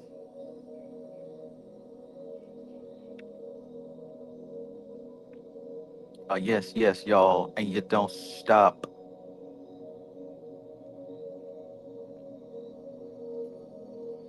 Emotional triggers are not from a higher place. Right, like I said, he's very specific here when he's talking about the connection of this path between Chesed and Netzach. Netzach is these higher emotions, not just, oh, I feel triggered, but that, hell, the death impulse and the sex impulse. Not, oh, this person is hot and I'm horny. Not that. I'm talking about that drive to go beyond yourself, that death impulse, right? You want the big house with the picket fence. You want to retire on the beach and kick back, you know what I'm saying, sipping on something nice, or whatever your fantasy of what you're going to do when you get all your money. That's really the death urge, but we beautify it because it's not coming from the ego, it's coming from the soul. The soul is using an image that the ego would identify with, but behind it is a force. We're talking about those kind of emotions when we're talking about Netzach and Venus. But, oh, I don't like what Donald Trump said, or I don't like what this person did. Or I just think, oh, I just feel like that kind of thing. That's not coming from no higher place. That's coming from the ego. That's coming from unresolved trauma, that type of shit. But these higher emotions that cannot be ignored or avoided, that are life-changing. You know what I'm saying?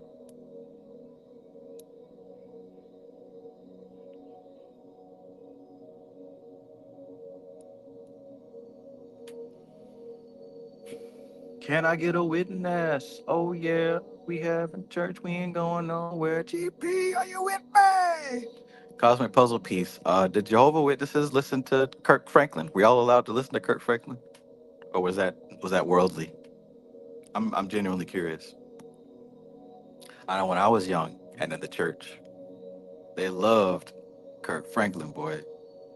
Every Easter, right? Not every Easter, but I think it was like 2 or 3 Easters, we had this whole little dance choreography, and it was to Kirk Franklin's Stomp. I promise the stomp, the whole stomp, nothing but the stomp. It ain't over. It ain't over. Dang, it was worldly. Dang, y'all didn't even get Kirk Franklin. That's what type of music did y'all listen to? Was it just Jehovah Witness music, or I don't know. Interesting. Make me clap my hands, makes me wanna dance. Stomp. Put your hands together. All right. So, a treatise on white magic. The aim is contact with the individuality, or with the soul, to use the Tibetan's terminology. This may lead to selfless service in any sphere of human endeavor, whether political, financial, scientific, social, artistic, or any other field in which the work of the destiny lies. 9. Some remarks by the Tibetan in this same book lead us on to a consideration of the deeper aspects of the symbolism of this path. There is a link between this path of desire and vision and the 32nd path of the coming and going into and out of physical form in Malkuth. So we got a connection here with this path and the 32nd path. It will be remembered that the scarf about the dancing figure of the universe was in the shape of the letter Kaph. Ah, so that scarf that was covering the private parts of the figure on the universe card is in the shape of the Hebrew letter that represents this path. The letter is the key to the 21st path. The key to the 32nd path, on the other hand, is Tau, which the Tibetan says is the symbol of reincarnation. It is desire or for form, which produces the use of form and causes cyclic and constant rebirth in form. So not only is that right there the key to manifestation, intentional manifestation, that's also the reason why we keep coming back. The symbol of reincarnation, right? It is desire for form, which produces the use of form and causes cyclic and constant rebirth in form. So your manifestation abilities do work. They work perfectly, actually. The thing is, your magnet is not attuned. You just attracting all kind of stuff. And it's based on your beliefs.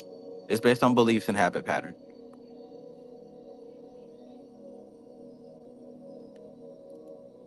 '70s disco. Oh my. Okay. That's all right.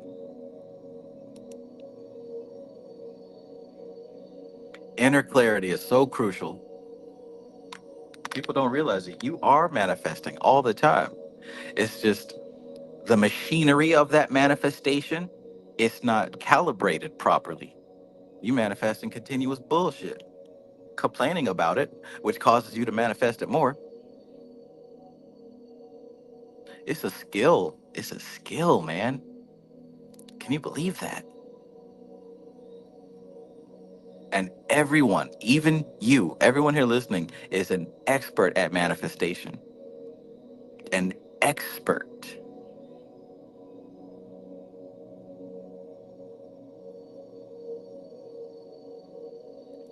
Coop TGS says the relationship between the Hermit and Wheel of Fortune is interesting.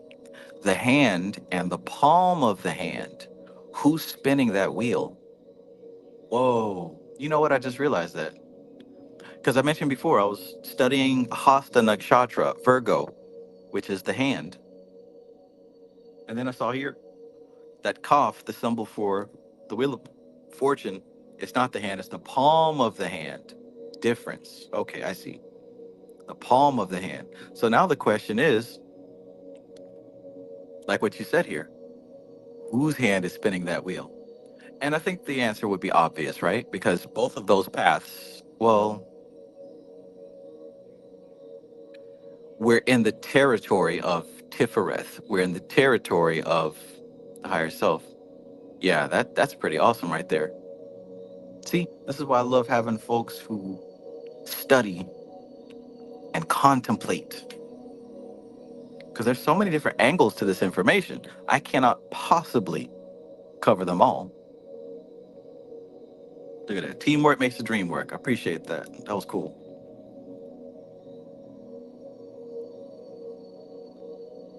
Coop TGS says, I got Mercury in Hasta. Hasta la vista, baby.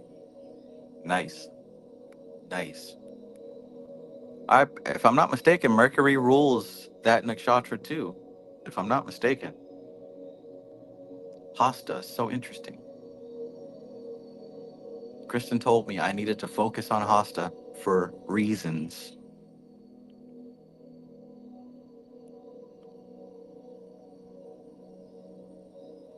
Her being a Vedic astrology expert, anything she tells me about my chart, I'm going to listen. Absolutely. Absolutely. I am that I am says interesting about Tao. It's on the hanged man. I wonder how it's connected. Okay, yeah. That's right. You want to know how it's connected? It is the other path that provides the counterbalancing function of the path that we're talking about.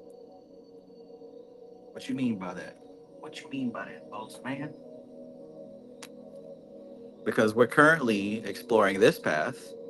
Tao is this path. So we got the higher self right here. And the higher self is pressing down on the lower self with these two paths. One is for movement and one is for stillness. Makes me clap my hands. Makes me wanna dance. 11:11.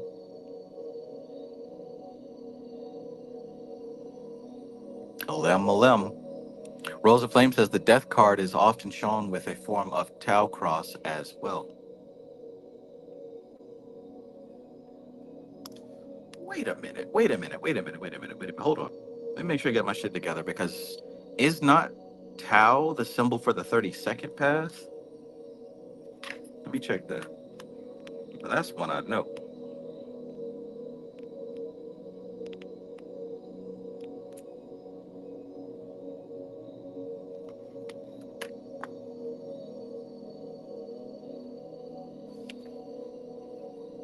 Yesod and Hod. Tau, yeah, okay. So Tau is a symbol that represents the 32nd path for sure. So we have the shape.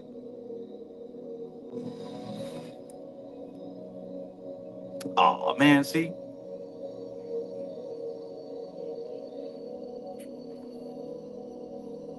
And then which path is the hanged man? The hanged man is 23rd.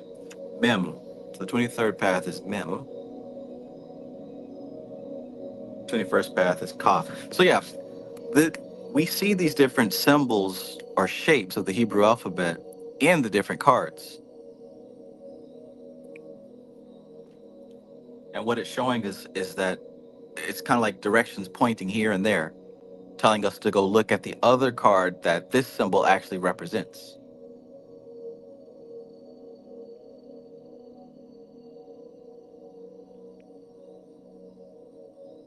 Good stuff, good stuff.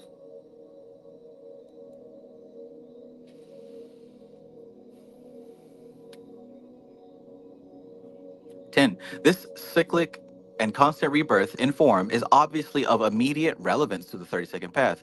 In fact, the ovoid shape in which the figure on Trump 21 appears can be considered as the opening of a cosmic womb.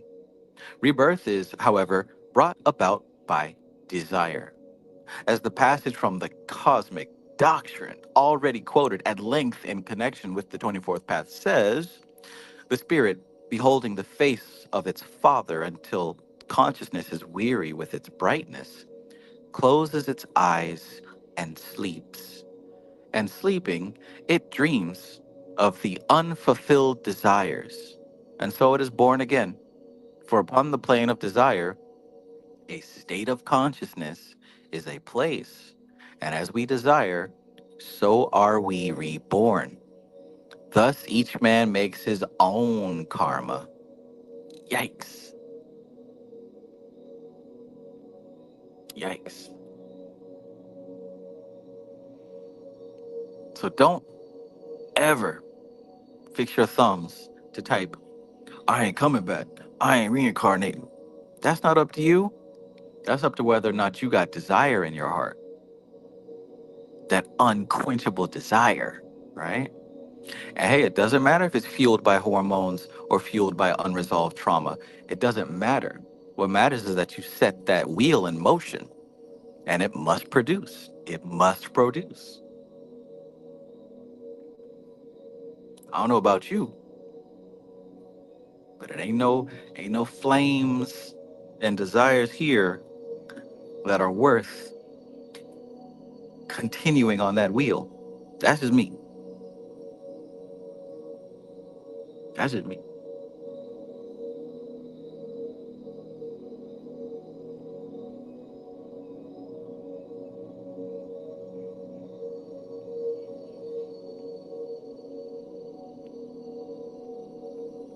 Interesting. Weary with its brightness, closes its eyes and sleeps. And in sleeping, it dreams of the unfulfilled desires. And so it is born again. Why? For upon the plane of desire, a state of consciousness is a place. By the way, there again is your secret to manifestation. You're doing it all the time, right? So this doesn't just happen when you die. There's a dream within a dream within a dream. We're in a fractalized reality. That's why what you see in your environment is a direct reflection of your desires, right? I didn't say the stuff that you want, the stuff you like. It's the unconscious beliefs, these unconscious desires that continue to manifest the world around you. And if they're never addressed, if they're never harmonized, they will continue. If you could just sit with that quote and really try to understand it, you will start to change what you manifest on a daily basis.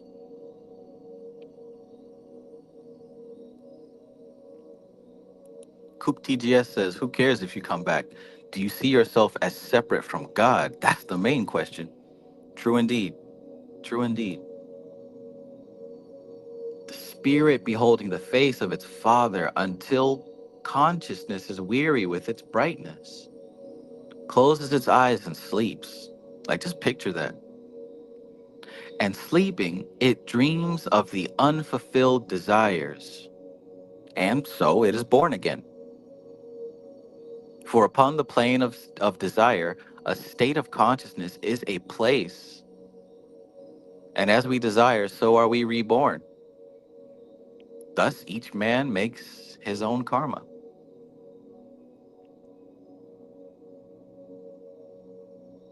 The spirit falls asleep, and any unfinished business automatically manifests. And you manifest there to finish the business. And don't let it be some unfinished business within the unfinished business.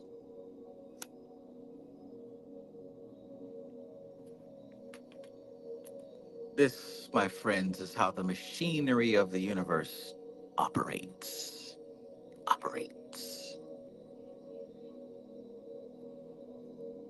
Everything under this abyss is the dream. Put your head on my shoulder. Here is the beholding of the face of consciousness. And here is the falling of sleep. And this is the dream, my friends. This is the dream. I'm living the dream. Not you. I'm living the dream.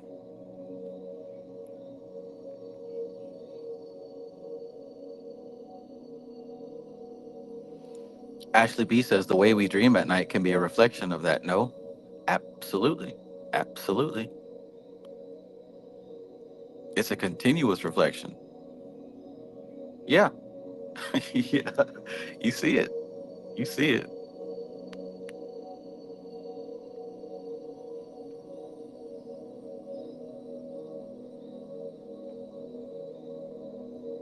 Stephen Wright says, I use hypnotherapy and subliminal reprogramming to change my subconscious negative thoughts. Awesome. That is a hyper effective way to do it. Keep it up. Are you seeing direct results from that? Are you seeing like things actually change for the better in your usage of hypnotherapy and subliminal reprogramming? Is it working?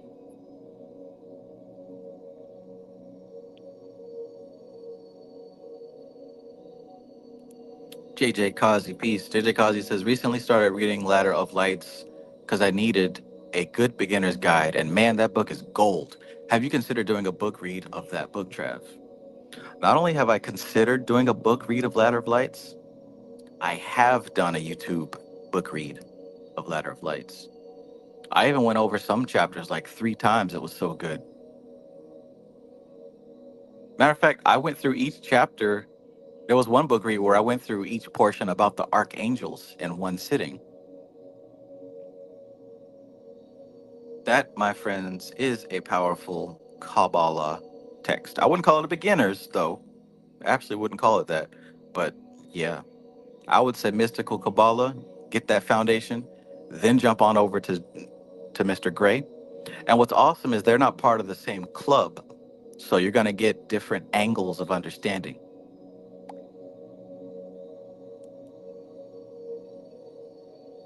Different angles of understanding. Yeah, man. I broke that book down. Probably needs another breaking down. Probably needs another cracking, as the young folks say. I'll have to crack that one again. Stephen Wright says, definitely. Awesome. Good to hear. Good to hear.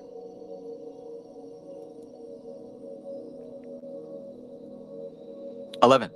Now, it is obviously not the personality that has this desire, for the personality does not exist at this stage, except in a seed state.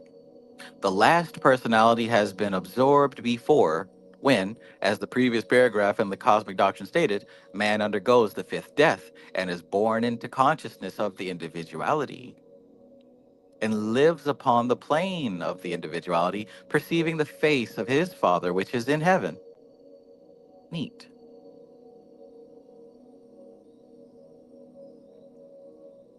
The face of his Father which is in heaven may be considered the image of the Spirit itself, and it is a vision across the abyss, right?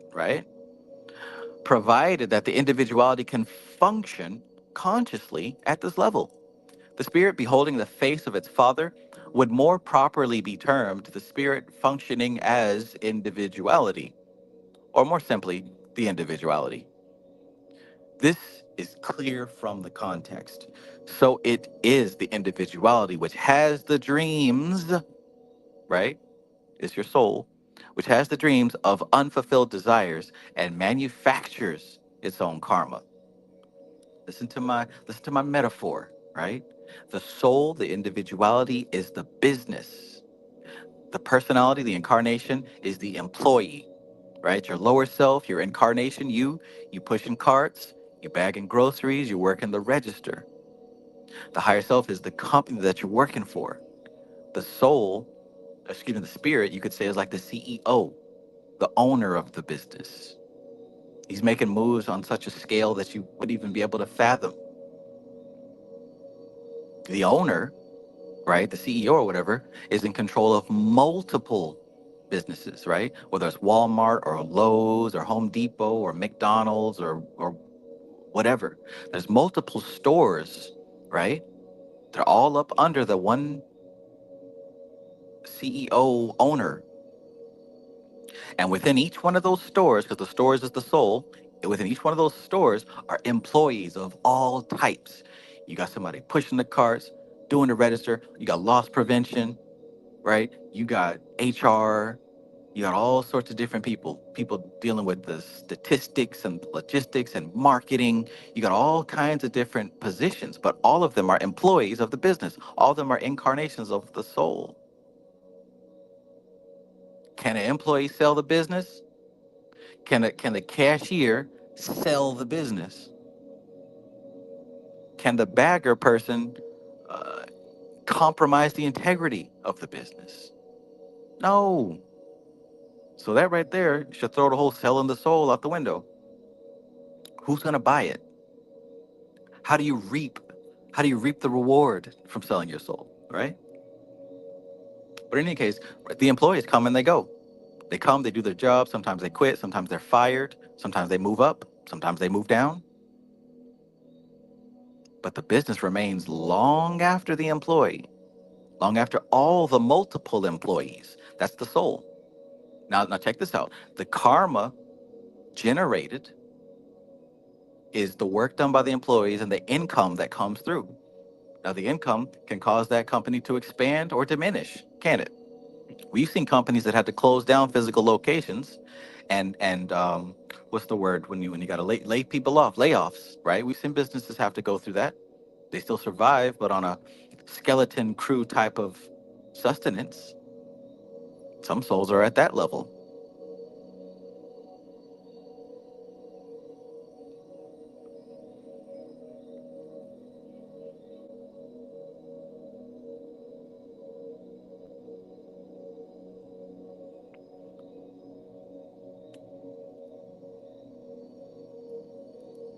JJ Kazi says, I don't know if I'm tweaking.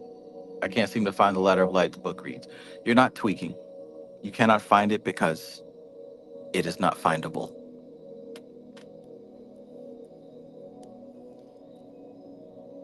It existed at one point in time, but that point in time is not today.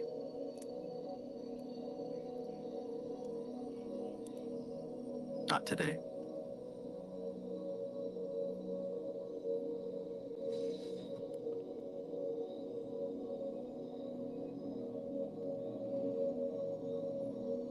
The last personality has been absorbed before when, as the previous paragraph in the Cosmic Doctrine stated, man undergoes the fifth death and is born into consciousness of the individuality and lives upon the plane of individuality, perceiving the face of his Father, which is in heaven. 12. The face of his Father, which is in heaven, may be considered the image of the Spirit itself. And it is a vision across the abyss.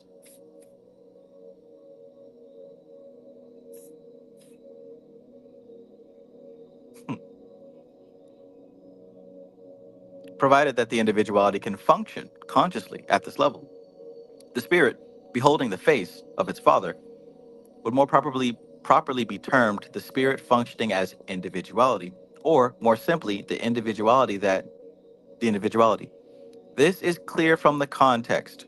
So it is the individuality which has the dreams of unfulfilled desires and manufactures its own karma. Here is the rationale why the individuality cannot be perfect in itself, a fact which has already been mentioned in our consideration of the 20th path.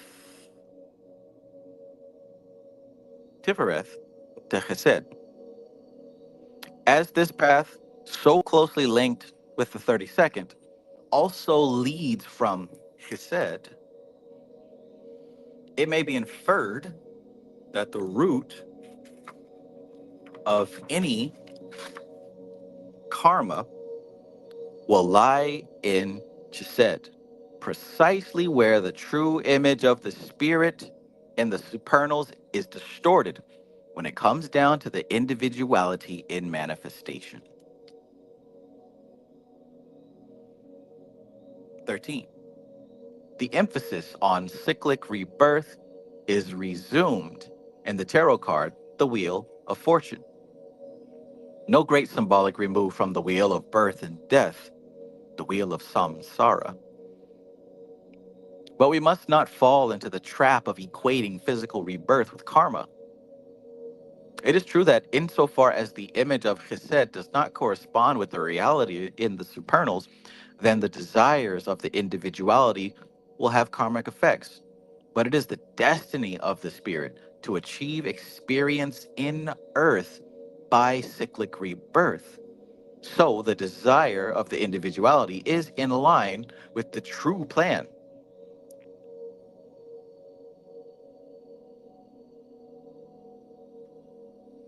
It is only false insofar as it may lead to incorrect action in earth and thus prolong the evolutionary process needlessly through karma displacing destiny. As a matter of fact, most deviations concern an attempt to avoid this process of cyclic rebirth through fear of physical life. Fear of physical life.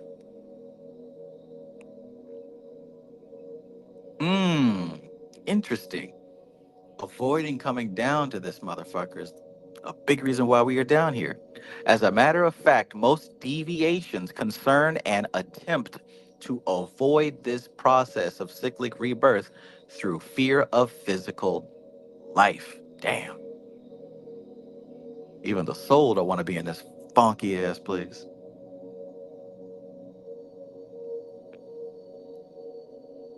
I kind of want to go back a little bit.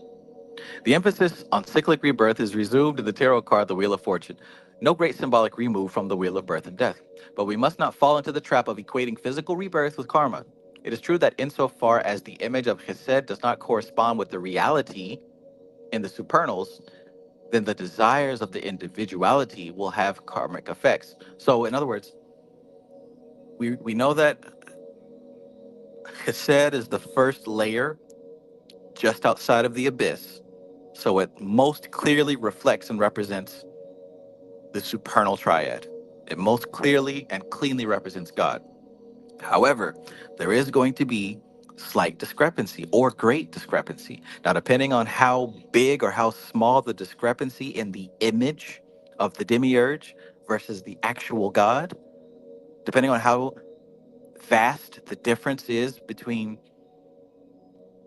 what the soul has manifested as versus what the spirit actually is, depending on the difference and the range of difference, is going to be how deep the karma, how deep the fall, so to speak. So, like, it is true that insofar as the image in Chesed does not correspond with the reality in the supernals, then the desires of the individuality will have karmic effects. But it is the destiny of the spirit to achieve experience in earth by cyclic rebirth, so the desire of the individuality is in line with the true plan. So, look, it's supposed to be part of the plan that you're supposed to have spirit, soul, and incarnation. They're supposed to be together. So we could even talk about how the higher self, the Garden of Eden, Adam and Eve was supposed to be there in the garden. It was supposed to be a unified, you know what I'm saying, layout. Adam and Eve as reflective representatives of the soul, as a representative of God. They were supposed to be in alignment and unity, in union.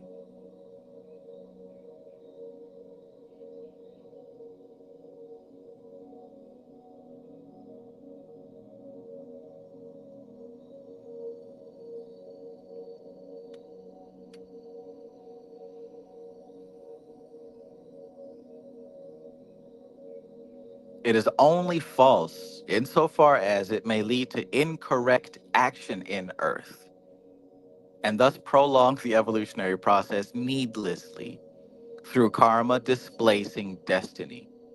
As a matter of fact, most deviations concern an attempt to avoid this process of cyclic rebirth through fear of physical life. 14. Isn't it interesting that we've got a popularized game show, Wheel of Fortune?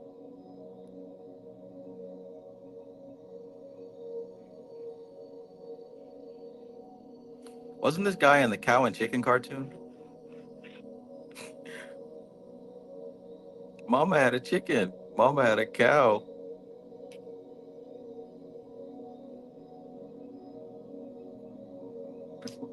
Who remembers cow and chicken? What a weird cartoon, huh?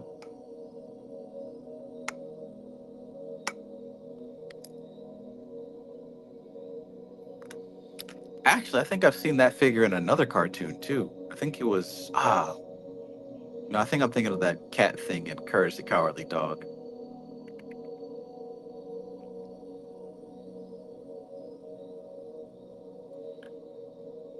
And in that cow and chicken cartoon, they put extreme detail in his shiny cheeks. Why did they do that? And it looks like that's what this dude is clinging onto this wheel. that's how he's that's how he's able to hold himself on this wheel, apparently.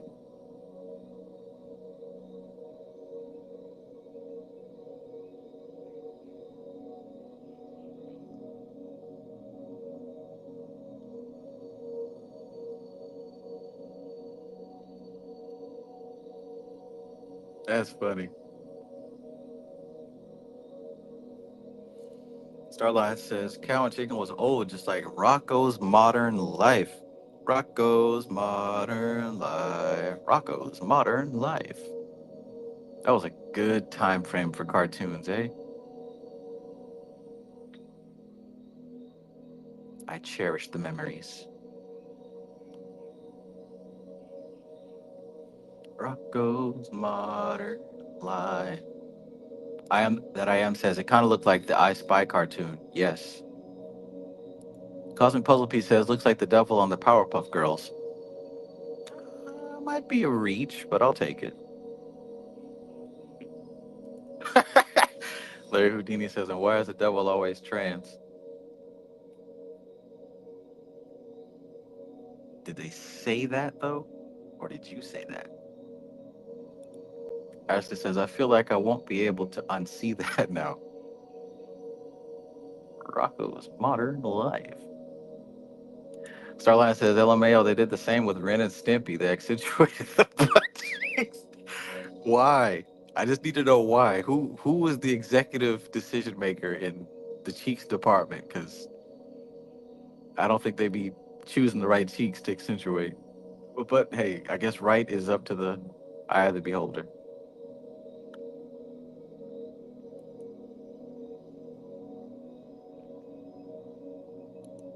Not the booty.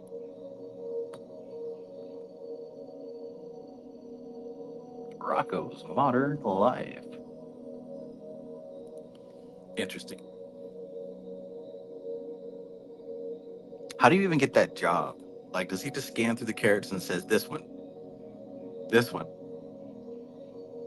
Ah, rounder, shinier, more detail. The kids will love it.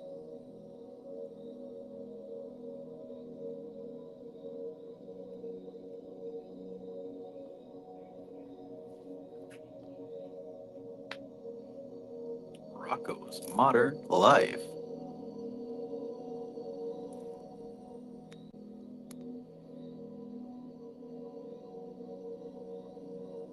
"14. The Wheel of Fortune, then, is a symbol of the pattern of evolving destiny held within the individuality. The evolving destiny held within the individuality.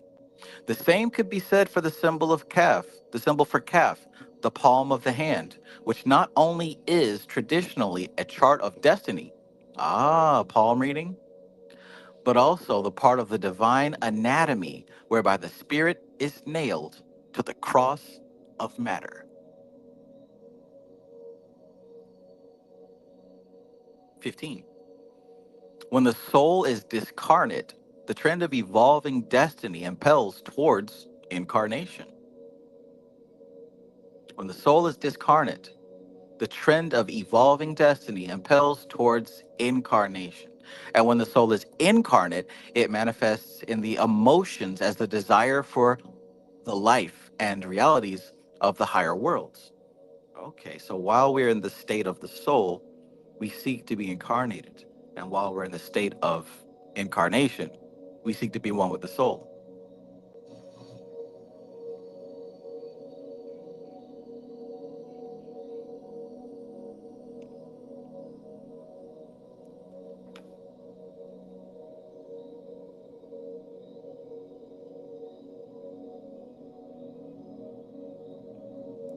Larry Houdini says, bro, Powerpuff Girls and Devil, he had lingerie. Baphomet. Coop TGS says, Powerpuff Girls were the three Gunas. Whoa, yeah, of course, right? Anytime you see the three, we got the Gunas. So which one was which? Let's see. Who was who?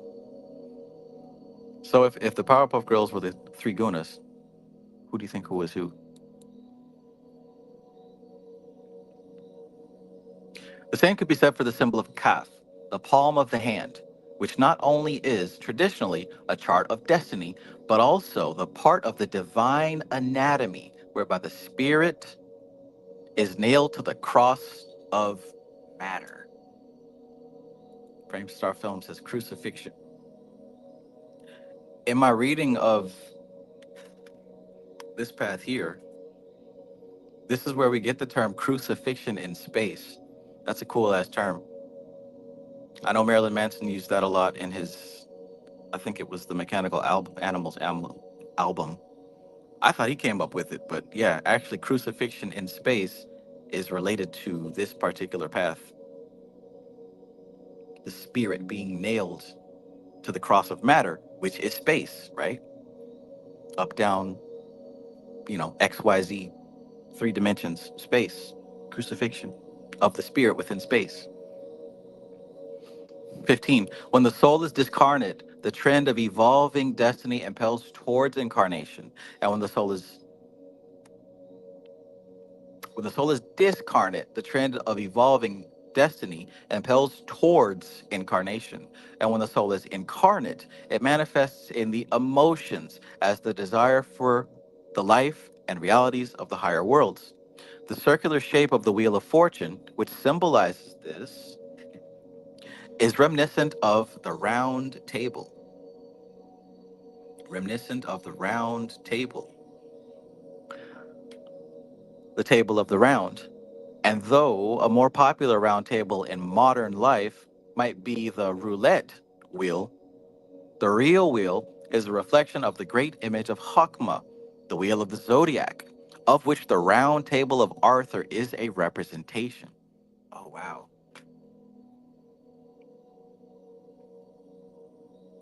Zero, peace and greetings.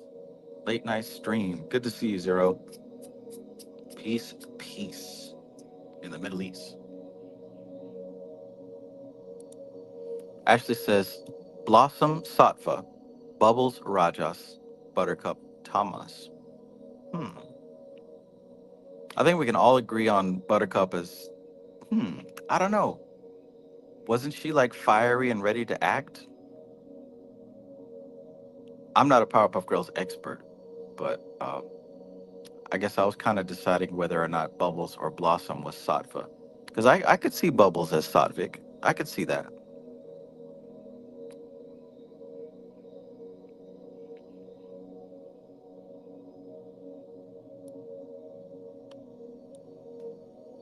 I don't know.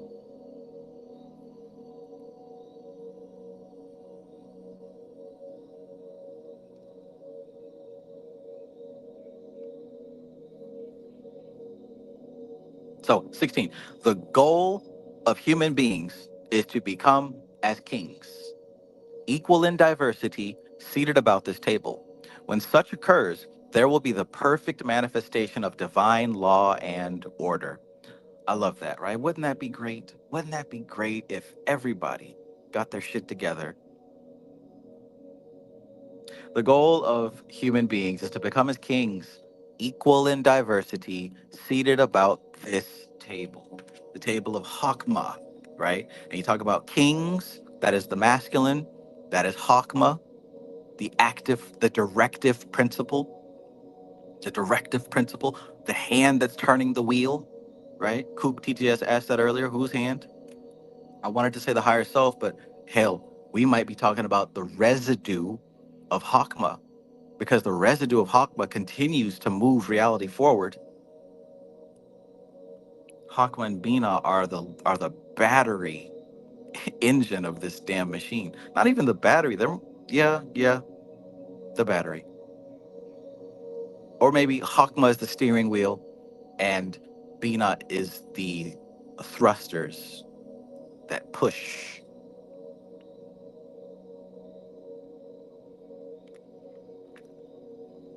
The goal of human beings is to become as kings, equal in diversity, seated about this table. When such occurs, there will be the perfect manifestation of divine law and order. And so the spiritual significance of this path is aptly the planet Jupiter, the mundane chakra of Chesed, essentially the Sephirah of divine rule. This is summed up in the Yetziratic text, which describes the path as the intelligence of conciliation and reward. In view of the deviation of the human race, reconciliation might be a better word. For once the true destiny is realized, the true image of what the spirit is will be sensed in Chesed via this path. Then is a man reconciled to God and his own true being. So the quest might be considered in one aspect as the return of the prodigal son. The last phrase of the Esoteric text reads a little strangely, perhaps. It receives the divine influence which flows into it from its benediction upon all and each existence. One may ask how it can receive something which stems from itself. However, it is a fundamental occult law that whatever one gives, so will one receive. Thus, the benediction which flows from this path, that is, the work of destiny, or love under will, which makes all things new and helps to bring the kingdom to earth, in turn draws down by its own downward outflowing the cosmic resources of the spiritual realms. Thus is the initiate called one who owns nothing, but has the use of all things. To own something for the sake of ownership is to block the flow. Did you hear that? Oracle word. Peace, greetings, and good night. It's getting kind of late, but you know what? I'm thinking I might stay up. Who's going to stay up with me? Who's going to continue this book study? Because I have a feeling we might be able to go for one more chapter. What do y'all say? Who's with it? Who's in it to win it for the long haul? If you want to go and take a ride with me, and I've been me, oh my, must I feel this good? Hey, must be the money. Cool beans, cool beans.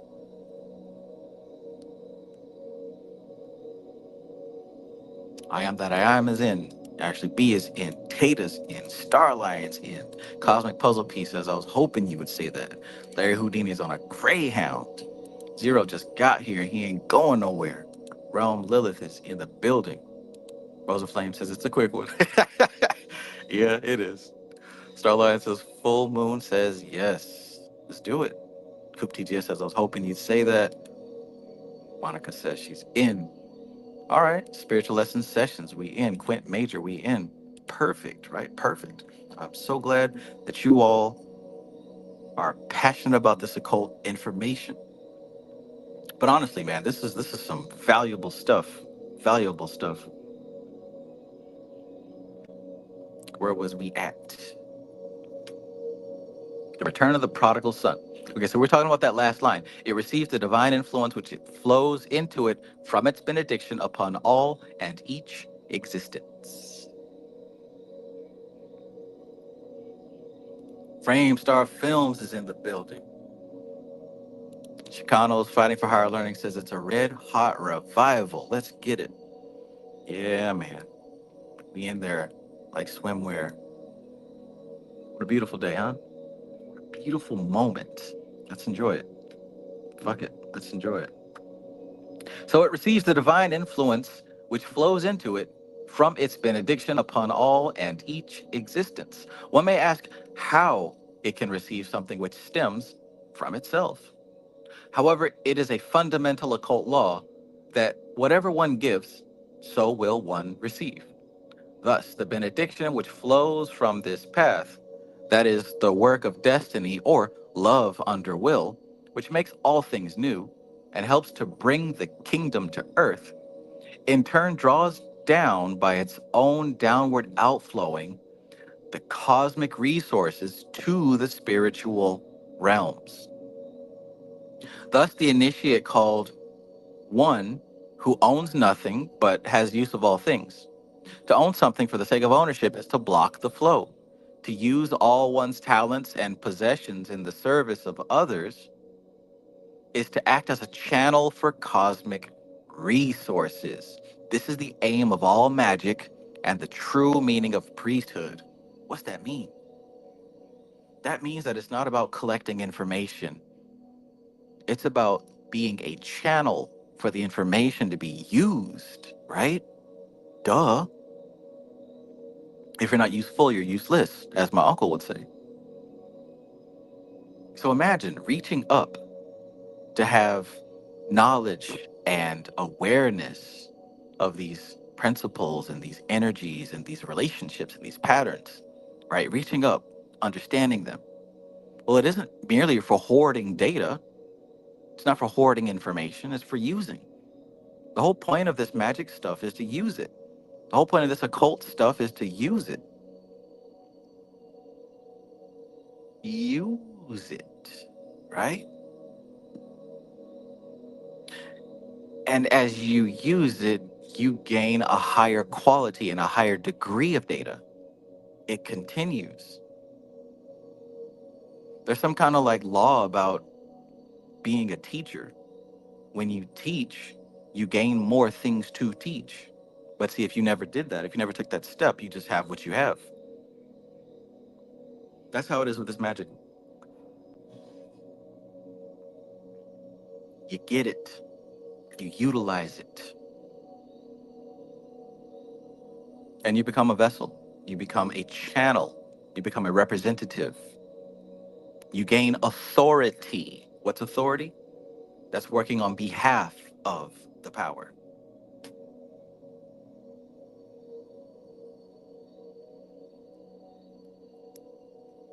On behalf.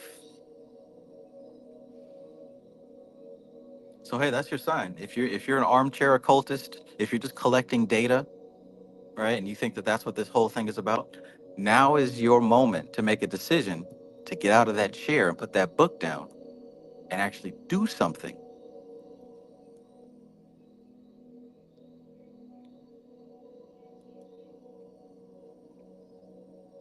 Do something. Nick Ron Togiana says Jesus isn't real. 666, hail Satan. Oh my God, Nick Ron Togiana, I can't believe you came into the live stream and said that. I can't believe it. I don't know what to say. I am stunned. I'm shocked. Man, this changes everything. I'm questioning my beliefs. I don't know what I'm going to wear tomorrow. Wow. Jesus, Jesus, Jesus, Jesus, Jesus. I have. Everybody said something bad about me. Nobody said nothing good. They was describing Lucifer. I'm not Lucifer. I'm a man. I make mistakes, but I'm not a devil. And by no means am I a monster. By no means am I a monster. Right? He was describing Lucifer. Devil.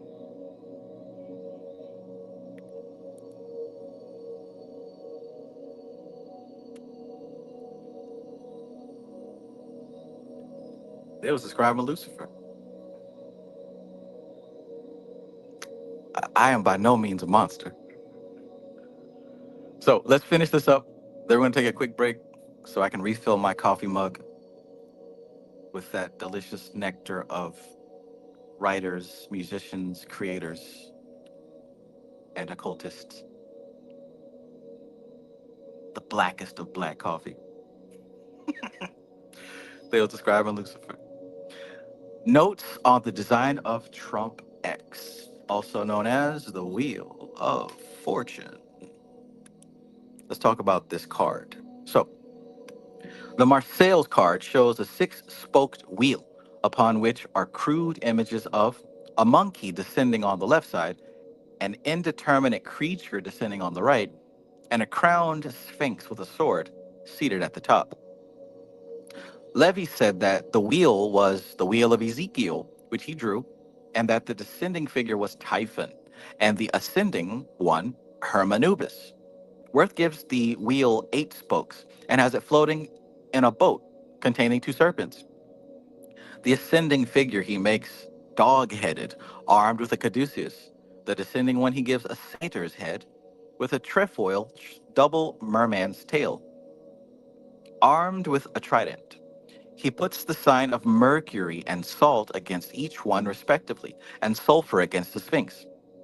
Knapp follows this design, but omits the signs and makes the descending figure's head more animal-like, a cross between a cow and an alligator in appearance. Pappas regarded the ascending creature as Anubis, the descending one as Typhon, whom he regarded as the genius of good and the genius of evil. Manly P. Hall's symbol is a pyramid of 10 dots on a yellow ground.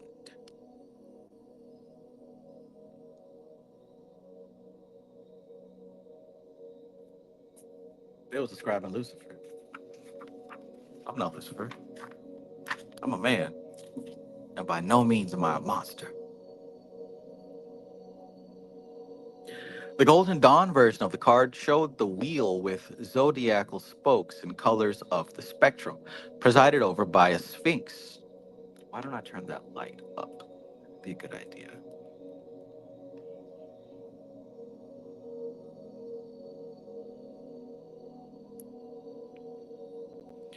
Presided over by a sphinx and a cynocephalus ape below. The early Crowley favored a wheel of 6 shafts with the triad of Hermanubis, Sphinx, and Typhon, each representative of Mercury, sulfur, and salt, respectively. On the Harris card, he has the wheel going the opposite way to everyone else.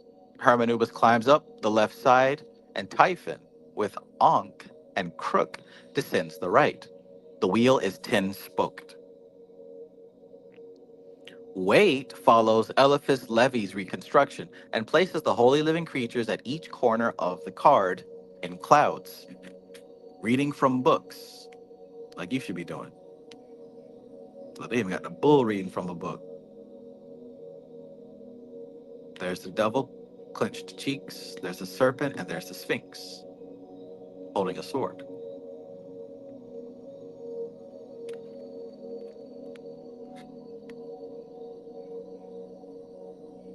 Typhon is in snake form, and Anubis, unlike the representations of Worth and Knapp, does look like Anubis.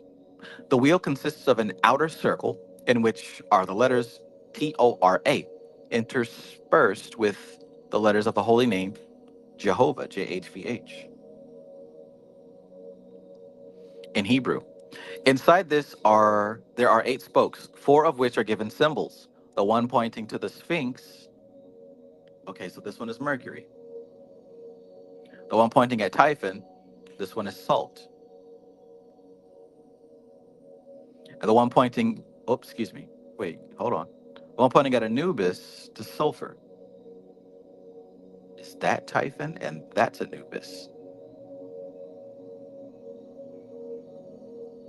There is thus a difference of opinion on the attributions of sulfur or Mercury to the Sphinx or Anubis, and a case can be made out for either. Case's design follows Waite's, except that the holy living creatures are not reading books.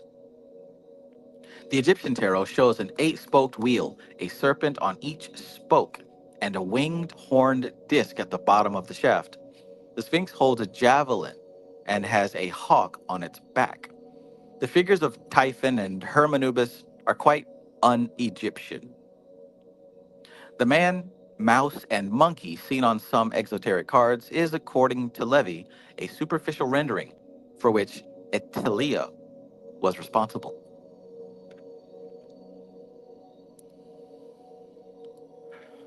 Okay, all right. So that concludes that particular chapter.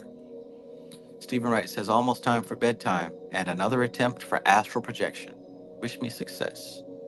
Yeah, so see, what you got to do is when you lay down, close your eyes, and you think about 2 things at once. Number 1, you think about your day in reverse. So think about yourself just before you got into bed and, going through this live stream and whatever you did before this. Think about from now all the way from when you woke up in reverse.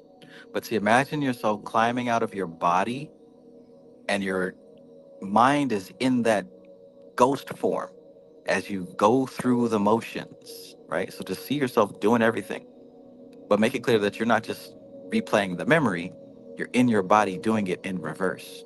Do that for as long as you can.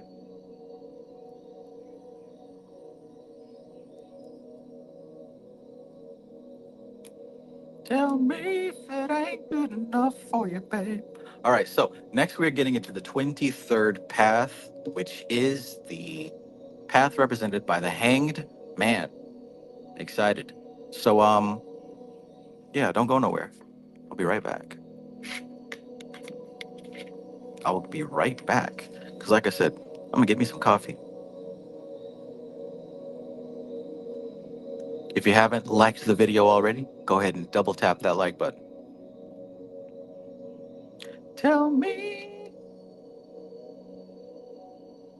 You win some, you lose some, but you live. Live to fight another day. Be right back.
Tell me.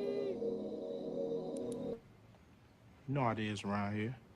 Oh, no, son. That's not the way it is. You kids today are nothing but punks. Sissified. So quick to pick up a gun. You're scared to take an ass whipping. This is what makes you a man. When I was growing up, this was all the protection we needed. You win some, you lose some. But you live. You live to fight another day. And you think you're a man with that gun in your hand, don't you? I'm a man without it. Put the gun down. Come on, put up your dukes. Now you're a man. Your uncle picked up a gun, too. He had to find out the hard way. 22 years old. You got a choice. These are all you need. All right?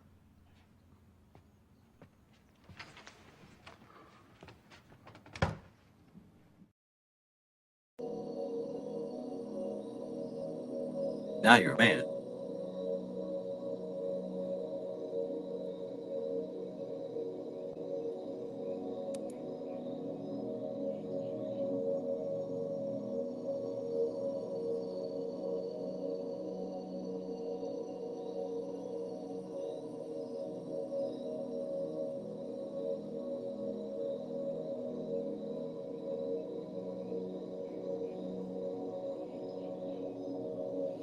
Coffee break, coffee break. While we wait, does anybody have any questions?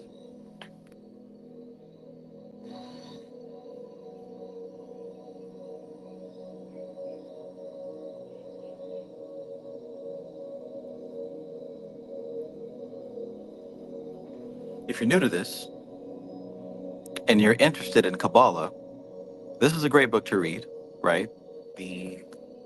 A Practical Guide to Kabbalistic Symbolism by Gareth Knight. As always, my number one favorite, most recommended book is The Mystical Kabbalah by Dion Fortune. You've got to get your hands on it and read it as many times as you're able to. That is a foundational understanding for the tree, for sure. I would also recommend Ladder of Lights, as was brought up earlier. This is a powerful text, described from a different angle, of course. Literally, right? Dion Fortune goes from top to bottom, whereas William D. Gray goes from bottom to top. Excellent. He goes over the different Sephirah within the four worlds. So that's a really cool take. Describes the function of the archangels. Just how the Sephirotic force is manifest on all the levels. Of course, you want to get the Kabbalistic Tarot written by Robert Wang, because this text really expands the tarot connection, and it shows you the symbology of these cards and how they relate to the spheres and the paths and all that other good stuff. Great texts that really cover all angles of knowledge. So like neither of these texts are just like old folks just trying to sound deep and smart. Like all four of these texts that I just mentioned get right to the point of understanding. They're easy to process. You can jump to the page and the chapter and the part that you want to understand. And yeah, they leave no stone unturned. With those four books, you're going to get everything you need to know about the tarot connection, astrology connection, the four worlds, archangels, the classes of angels, the paths,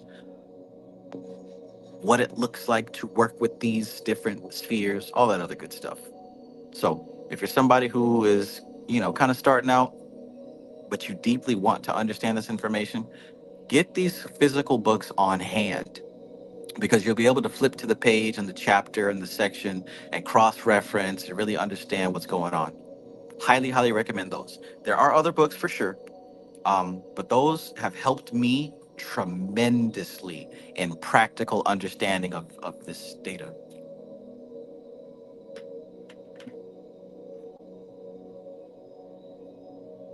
For sure. Absolutely.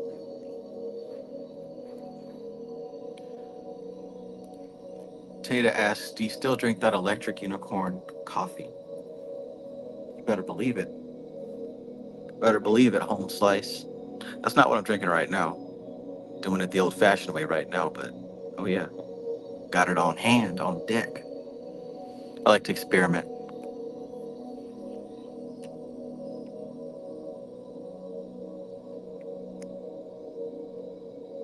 Framestar Film says, by believing that you are dreaming whilst being awake, you can effectively take away your unconscious limits on imagination. Now you are dreaming consciously and can live your day as in a lucid dream. Absolutely. Take it from Framestar. This is somebody who knows.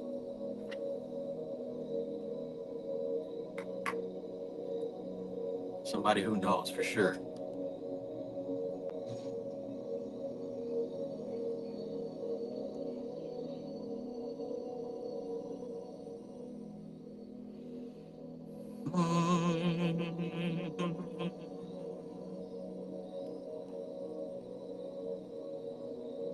Tell me that fell out your pocket, man. Tell me that shit fell out your pocket, man. Heartbroken, boy. Golly. Hey, Skinny, man. You tell me this shit just fell out your pocket, man.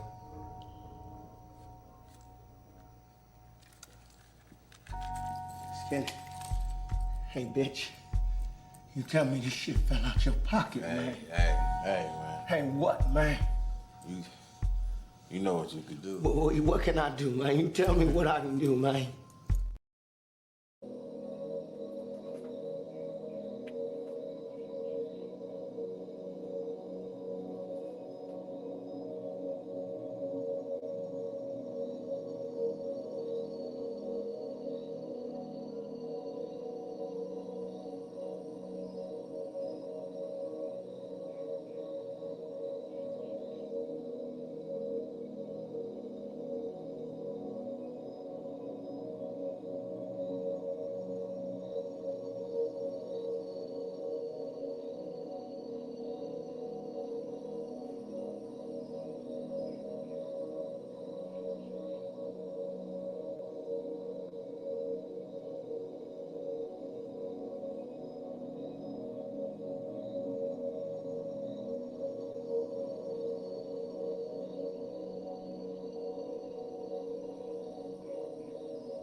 tell me this shit fell out your pocket, man.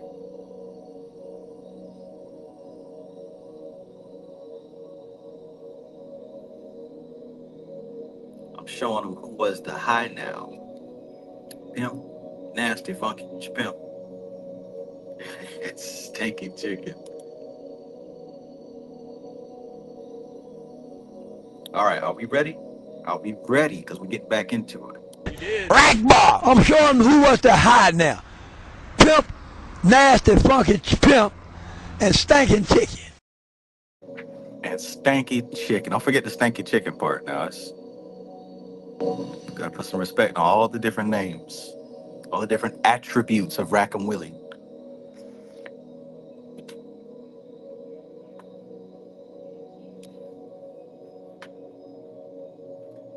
Hot coffee, the best coffee.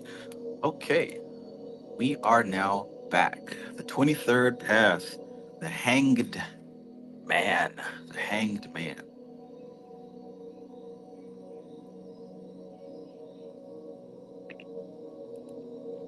Cosmic Puzzle P says the Power Ranger video you posted on Facebook was too funny. Oh man. Maybe I should start adding clips and stuff too, huh? I don't know. Fuck it. YouTube has stopped monetizing me, so do what I want.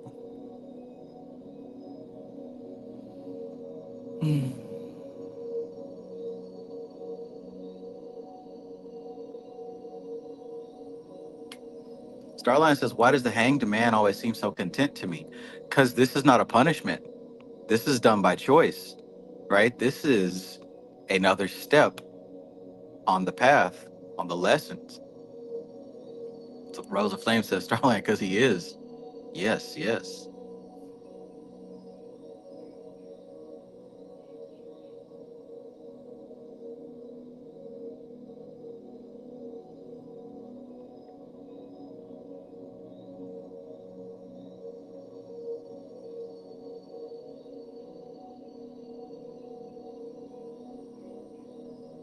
Mothra says Rackham Willie being associated with classic occult texts is probably something you probably would never have comprehended. Hey, stranger things have happened, right? Stranger things have been happening.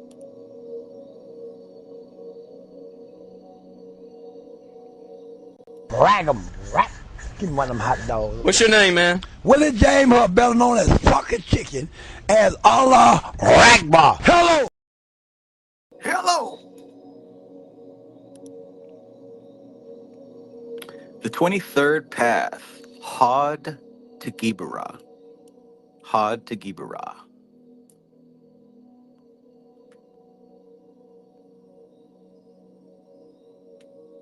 The key is Mem, water. Spiritual significance, water. All right, we're talking about cosmic water, not the water that come out your refrigerator or Zephyr Hills. We're talking about the waters of creation that all manifestation rose up out of. Theory, spirit of the mighty waters. So we got a lot of water reference here. The hanged man. The colors, deep blue, okay. Sea green, okay.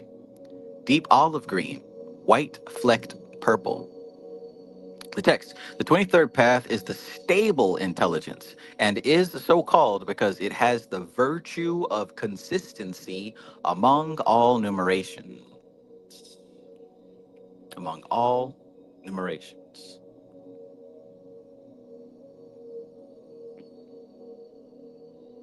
Veronica Archaga says exactly, new art adventures with optimism or with disappointment, depending on your taste, the men.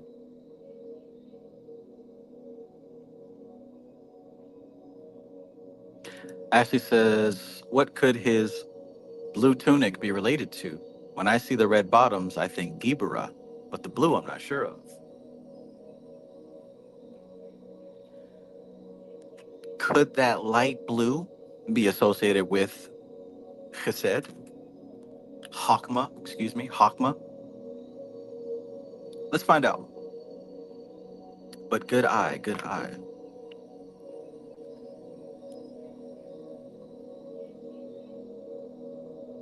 Coop TGS says the book Angel and the Abyss has some very interesting things to say about this path.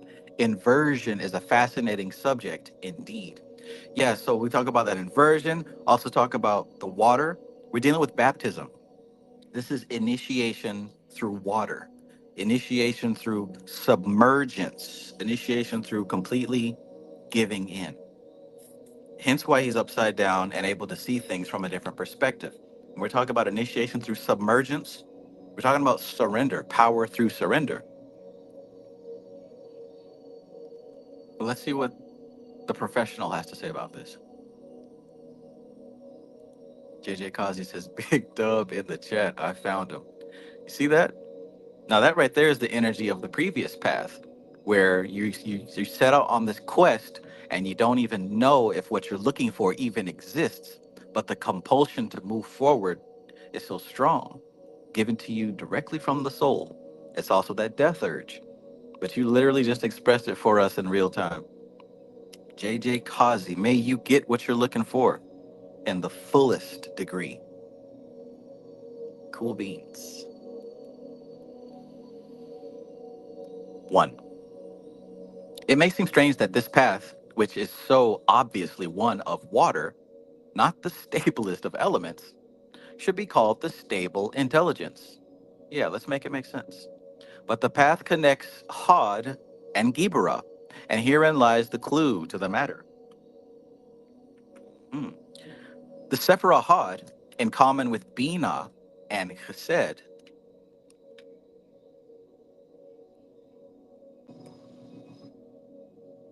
is a water Sephirah. And there is an aspect of the Sephirah sometimes referred to as the water temple of Hod. A principle of water is reflection. And it is in Hod that the reflections of the principles of the higher worlds may be discerned. Hod, of course, refers to mind. And so the reflections of the Sephirah are intimations of pure reason, rather than the images of lower psychism, which are to be seen in the magic mirror of Yesod. Where images occur in Hod, they are more in the nature of abstractions. The geometrical symbols of Pythagoras, for example, rather than the teeming welter of subconscious elements, dream images, for example, of Yesod. The similarity of function of the two Sephiroth is indicated in the symbols of their mundane chakras. The moon of Yesod is shaped like a cup, the receiver. And this same symbol surmounts the symbol for Mercury. Uh,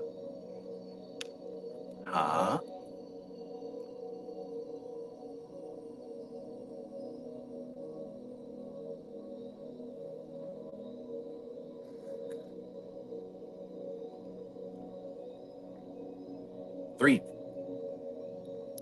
Gibera, on the other hand, is not a water Sephirah, but, like Hakma and Netzach, a fire one. Yet, there is an aspect of it that is much akin to the action of water.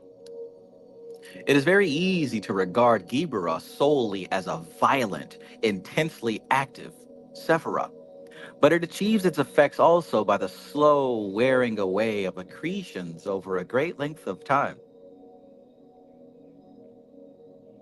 It achieves its effects also by the slow wearing away of accretions over a great length of time. You ever seen a super smooth stone in a river? Those stones in the river that are like perfectly smooth and soft to the touch. Water did that, right? Constantly flowing water caused those rocks to become smooth pebbles. Now, of course, it didn't take one dip. It took a lot of time, slow consistency. My favorite quote from Creflo Dollar. Dang, what was it? Consistency is a key to the breakthrough. And he gave the metaphor of the drop of water dropping onto a rock over time until it eventually tears a hole through it. Water. Water has the patience of time. This aspect is shown by the symbol of the chain, but a more accurate example of the process may be found in water, which, dripping on a stone for many years, will wear a hole through it, or which will round off a sharp rock into perfect smoothness after long immersion. Thus we have, on this path, in the one case, the stability necessary to reflect the higher worlds without distortion, and in the other case, stability of effort over countless eons of time. Those of you who have the physical copy, I highly recommend highlighting those last two sentences, right? Thus we have on this path, in the one case, the stability necessary to reflect the higher worlds without distortion, and in the other case, stability of effort over countless eons of time. That's the power of water that we're dealing with, the spiritual water.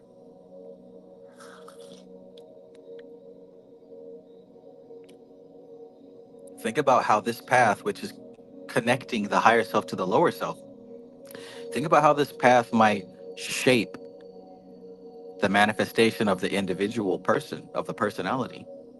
How might this path shape and carve out successive manifestations through time?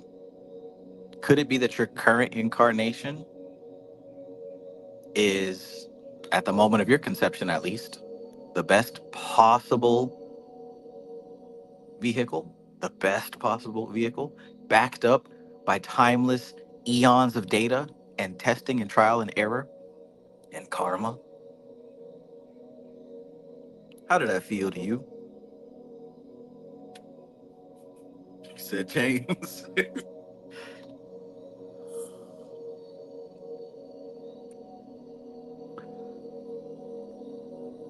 Damn, this coffee's good.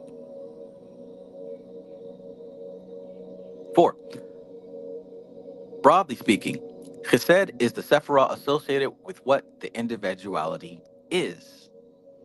Gibra is the Sephirah associated with what the individuality does. Hell, go ahead and highlight that too. Chesed, sphere of Jupiter, the blue sphere, is associated with what the individuality is. Gibra is the Sephirah associated with what the individuality does. Gibra also has a corrective or assessing element in it, which implies the ability to see what is, the ability to see what should be, and then the ability to take action to merge the two kinds of reality, so that after the Giburic action, everything that is as it should be. Man, now that right there is highly highlightable. That whole thing right there.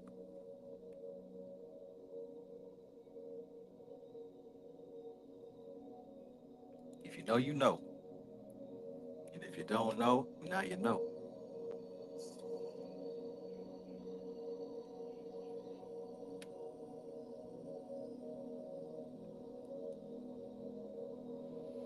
Five, these principles of action are also available to the personality, and the link in consciousness which causes this to be, so is, on the tree, the 23rd path. Hod, the sphere of mind in the personality, is analogous to Gibra in many ways. Ah, okay, so before we move on, look at that. So when he talks about Gibra, right, Chesed is associated with what the soul is, and Gibra is associated with what the soul does, right, what the soul does. So it has a correcting element to it, Gibra. Gibra is able to correct itself. Gibra is able to shape and carve, slice away if necessary, right, and carve. And to do that, it must be able to see what is and to see what should be. Those are two different realities, isn't it? What is and what should be. Those are two completely different realities. So it has the ability to merge those two kinds of reality. The soul is multidimensional. See, it's so difficult to think about the soul clearly because we're so used to seeing reality through one frame of consciousness. We're dealing right here with something that sees multiple incarnations throughout time. And them knuckleheads out there talking about selling your soul for a couple of dollars. That's not how this thing works.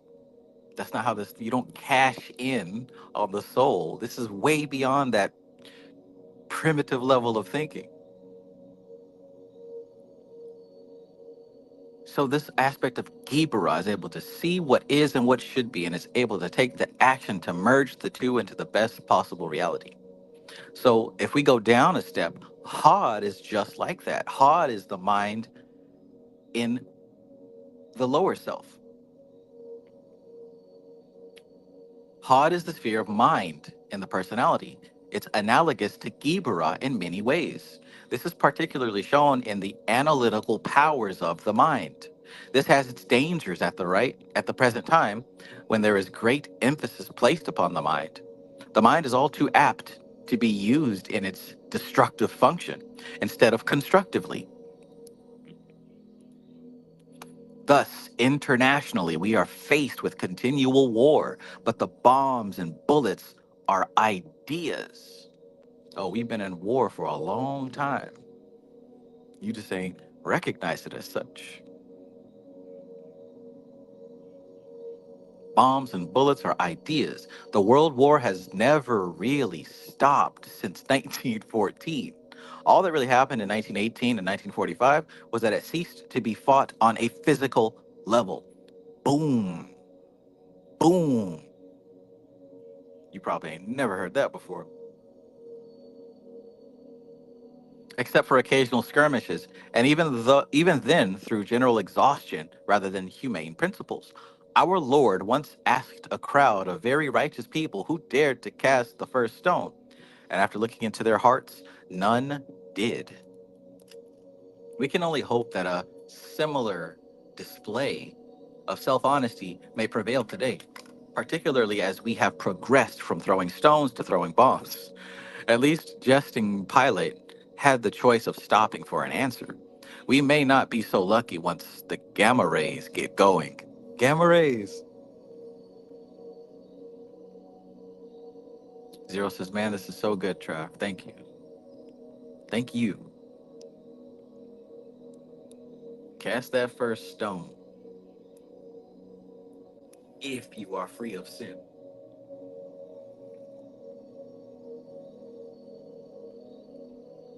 That's something the higher self would say, isn't it? Looking at all of its manifestations.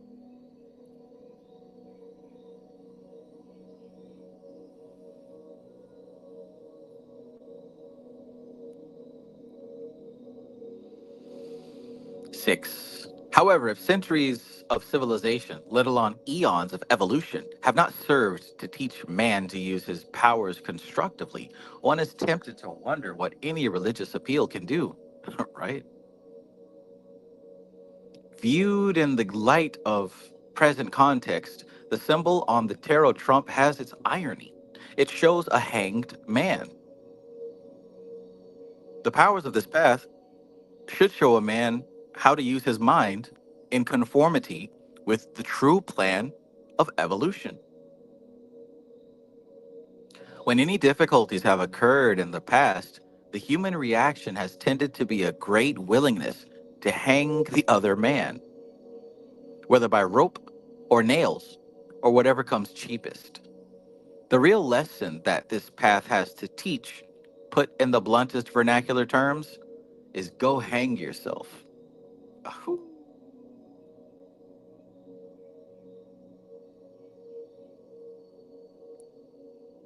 Go hang yourself.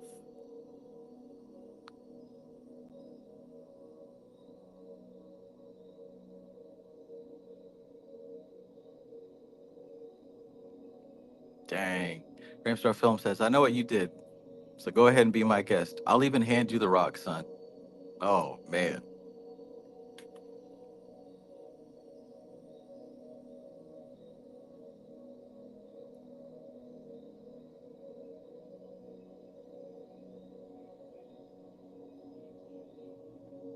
Seven. Esoterically, the symbol of the man hanged upside down is one of sacrifice. Now, self-sacrifice does not mean a morbid search for martyrdom. It means A, utterly unselfish cooperative effort for the good of the whole and every individual within that whole, right? Utterly unselfish cooperative effort for the good of the whole and every individual within that whole. And B, the exchange of something for something better. That's what sacrifice is right there. The exchange of something for something better. It does not mean go grab your cat or cut your thumb. It means the exchange of something for something better. So we're talking about self-sacrifice, the exchange, and also utterly unselfish cooperative effort for the good of the whole and every individual within that whole. The exchange of money for a whiskey and soda represents the second aspect of sacrifice. The use of that money to buy a starving man a meal would cover both factors. So yeah, it is a sacrifice to go to the bar and buy a drink. You're sacrificing one thing for something better. But a self-sacrifice, right, you'd have to cover both aspects. And like he says here, using that same money to buy a starving man a meal would cover both factors. Like all spiritual truths, it is really very simple. Though to those who base their ethics usually through fear, basically on me first, or on a complicated web of plausible reservations, it may appear just simple-minded.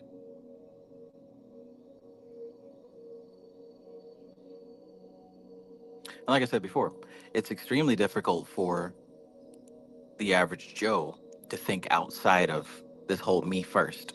It's really hard, right? You would know. We would all know how difficult it is.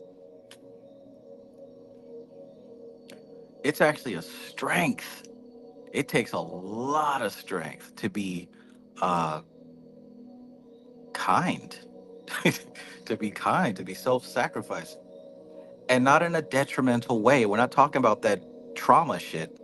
I'm talking about from this higher virtue stuff.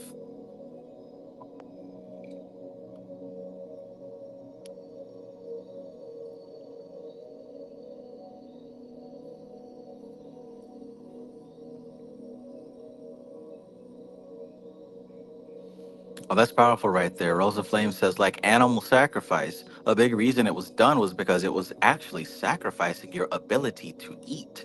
And see, that's hard for us to put together in today's modern world, right?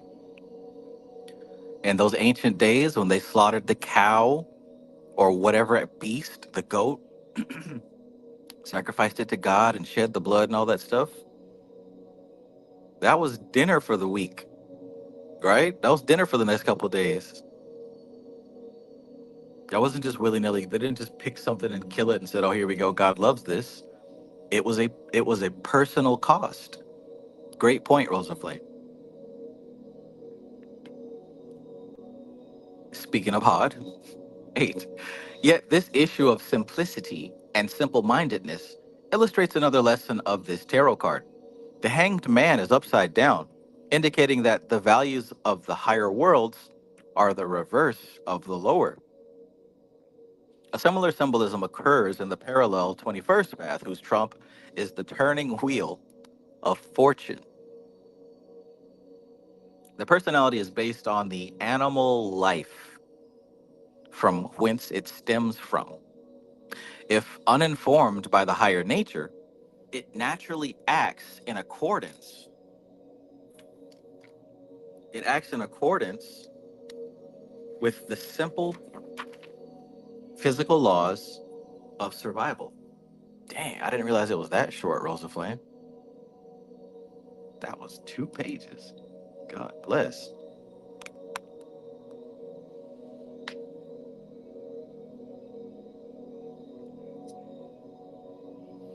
This leads to an attitude of fight for food and shelter first, and philosophize about it afterwards. Which again is the state of spirituality for most people, right? I was watching a short video clip just the other day. My Gnosis posted it on his Threads page. Or did I post it? I think I posted it. Anyways, it was talking about basically how it's easy to meditate and talk about love and light and do Buddhism and yoga and all these high spiritual practices in that lane. It's easy to do that when you got food in the fridge, food in your belly, bills paid, everything's nice and sweet, everything's good, you're comfortable. It's easy to go down that path. But when there is no food in the fridge or in your belly, right? When the bills are piling up and you're behind, when you're negative, when things ain't going so well, it's not so easy to meditate and do some yoga and think about Buddhism and, oh, everything will work out. Like, it's not as easy to do that. So people turn to the more hierophantic spiritual systems, the ones that have structure and tell you what to do and lead you exactly, like Islam or mainstream Christianity. It's easy to go down those paths when things ain't working out, which is another reason why most people are not too interested in this content right here.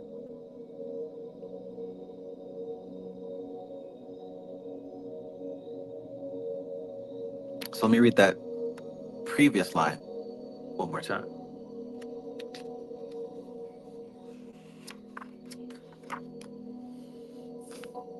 Zero says that's true. Meditating when your mind is screaming a loud suicidal song is hard. Absolutely. He said the personality is based on the animal life from whence it stems from. If uninformed by the higher nature, it naturally acts in accordance with the simple physical laws of survival. This then leads to an attitude of fight for food and shelter first and philosophize about it afterwards. 9. Spiritual values are different, for they are based on a cosmic background and the knowledge and certainty that all is one and that life is indestructible.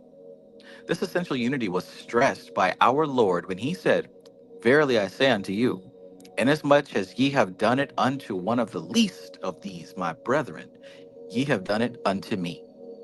And inasmuch as ye did it not to one of the least of these, ye did it not to me."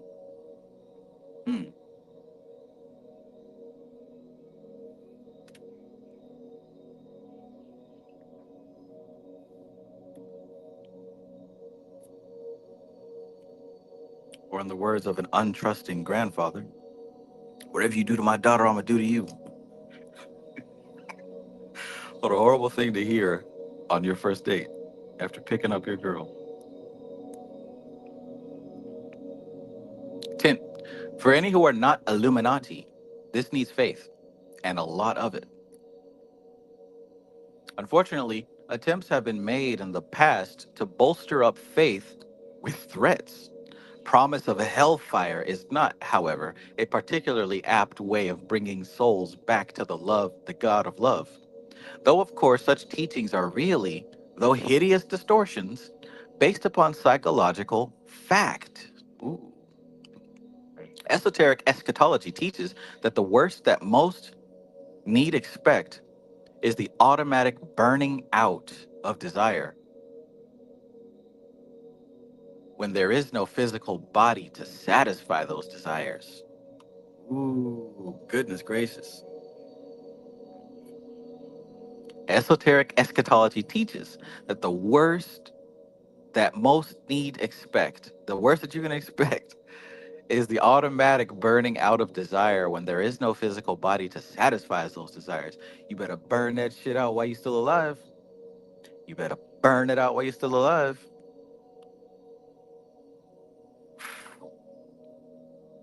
Or not. Do what you want. Do what you want. But that's my suggestion. Thus, while lack of functional control can lead to some discomfort after death, this discomfort, which no doubt can be severe, is by no means a punishment. There should be no threats implied in the descriptions of the wages of sin, only warnings of the action of cause and effect. If you put your hand in the fire, then you will get burned, is a statement of fact. And blaming God, the fire, or the person who told you to, the person who did not tell you to, or even yourself, it makes little difference to the outcome. I love that. In this case, a painful finger. So look, the outcome, blaming somebody, it doesn't matter. You ever talk with somebody who's ready to blame something or someone? Like, that doesn't change the fact that the thing happened. Let's move from here. Oh, it's because of this. It's because of that. Doesn't matter. You got a choice. I don't want to hear about the white man and what your mama didn't give you. You got a choice. Use it.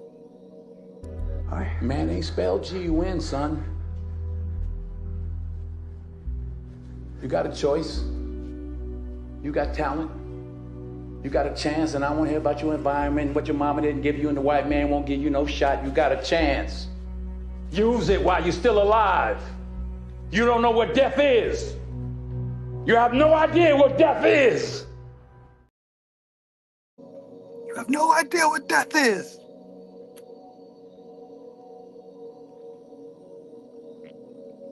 If you put your hand in the fire, you will get burned, is a statement of fact.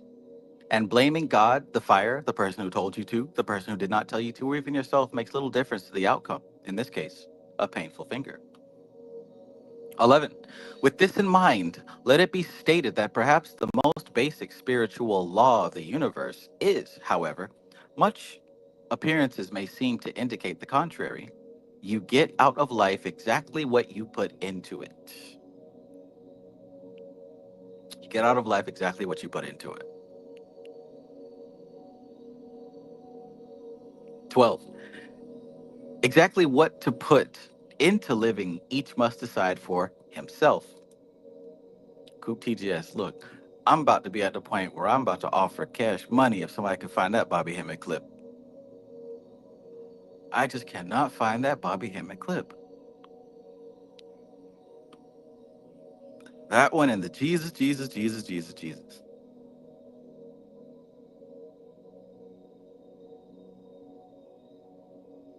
Framestar Film says, I like this new VJing style. Awesome, awesome. Thank you for the feedback. Cool. I'll try to diversify some of my clips. Really, I started doing it. It came to me in the shower, honestly. But I figured I'd do all these quotes from these movies, and I realized most people probably have no idea what the fuck I'm talking about. Why not just give them the clip so that they can be in the joke with me as well?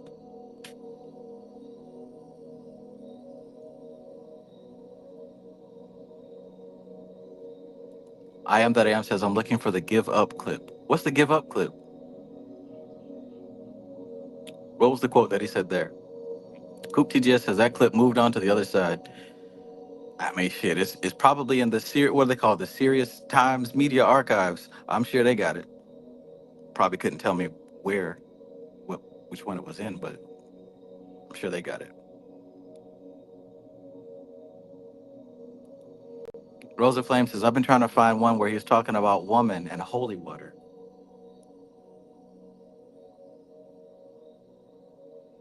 So look, we're gonna have to put together a team, right? And we're gonna have to go in and get a subscription to Serious Times Media.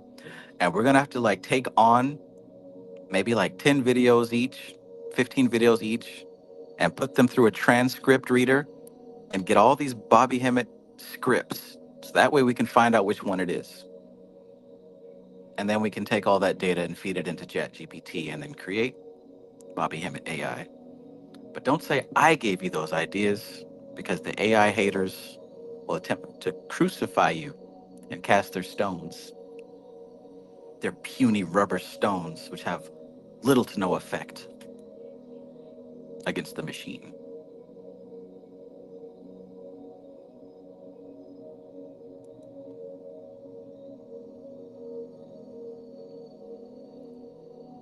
I Am That I Am says, Bobby Hemmett, if things in your material life ain't working, give.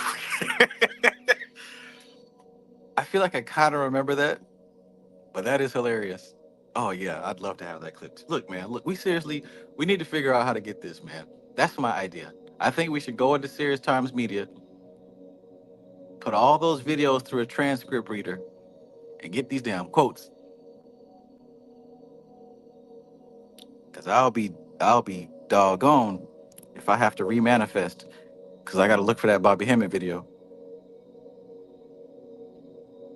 Bebe's kid says, or you could channel. Shit, I'm gonna use AI. Why do I need to channel and use my natural God-given gifts when AI can do it for me? Period I, period period I, period I Am That I Am says, I don't subscribe to that FYI. LOL. It was hilarious though. Oh yeah, Trust me, I understand. There's a lot of things that I think are hilarious that I don't subscribe to. What do they say? It's a mark of intelligence when you're able to hold an idea in your mind without actually, I don't remember what the quote is.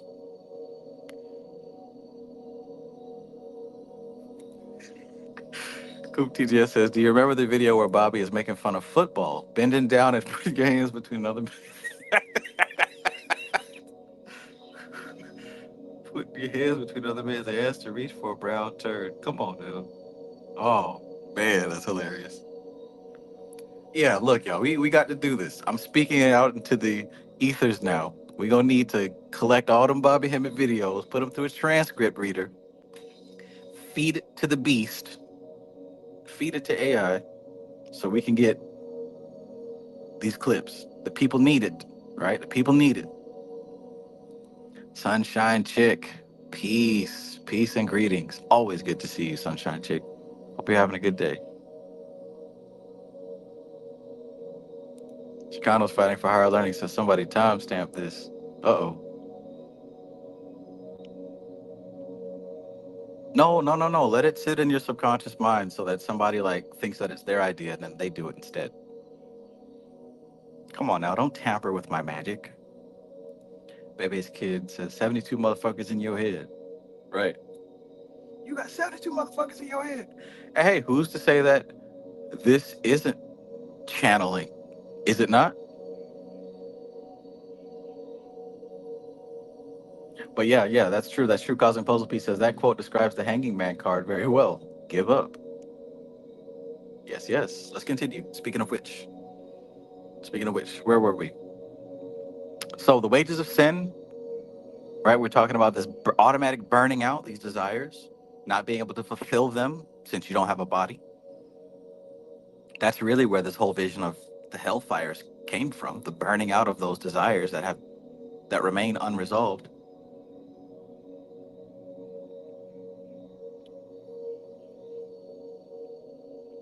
And it doesn't matter whose fault it is. There's no one to blame. You can't say the devil made me do it. 11. With this in mind, let it be stated that perhaps the most basic spiritual law of the universe is, however much appearances may seem to indicate the contrary, you get out of life exactly what you put into it. Boom. 12. Exactly what to put into living, each must decide for himself. Kabbalistically, this path should hold the answer. Put into plain terms, this means that the first task is to make the mind into a clear, receptive vessel, capable of registering pure reason without being occluded by false opinions or mental taboos. A clear, receptive vessel. First and foremost, get out of your own way. Hard to do. Damn near impossible. So 13. Once the light of pure reason is achieved, once destiny becomes clear. Are you thinking about what that's like, the light of pure reason? About having your lower mind clear enough to receive from the higher mind? Like, what would that look? Well, think about that right now. What would have to move out of the way? If your mind was a glass, right, with a bunch of stickers and decals and writings and lipstick and chalk and marker, and the object was to clear that glass, clear the mind, so that it can clearly be a receptive vessel, receiving the higher mind, what would have to be removed? He talks about here, occluded by false opinions or mental taboos.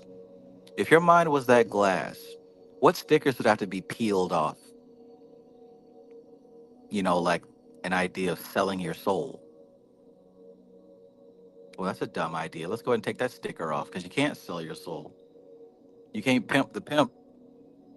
You can't fire your boss. Silly.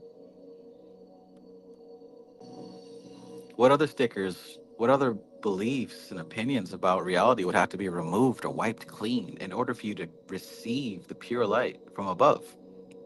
Only you know. Only you know.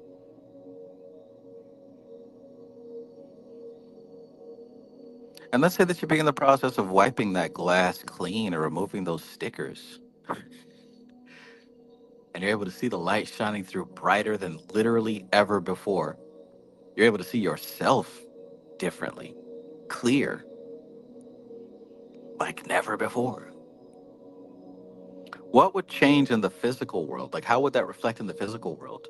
What would change about yourself outwardly if that glass of the mind was wiped clean, stickers peeled off, spray some Windex on it, wipe it down with a paper towel, streak free, glistening, shining, blinging, singing, wheeling, dealing? What would change in the physical world? Something to think about, man. Something to think about.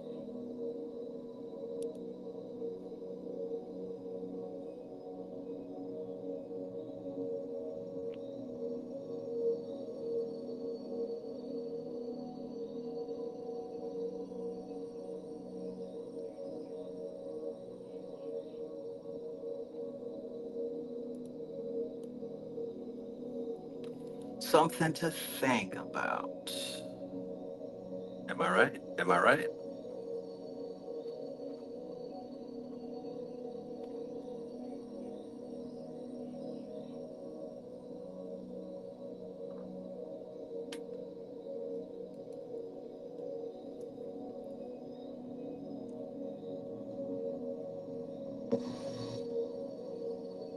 Momo C. Sate, peace and greetings. Peace and greetings.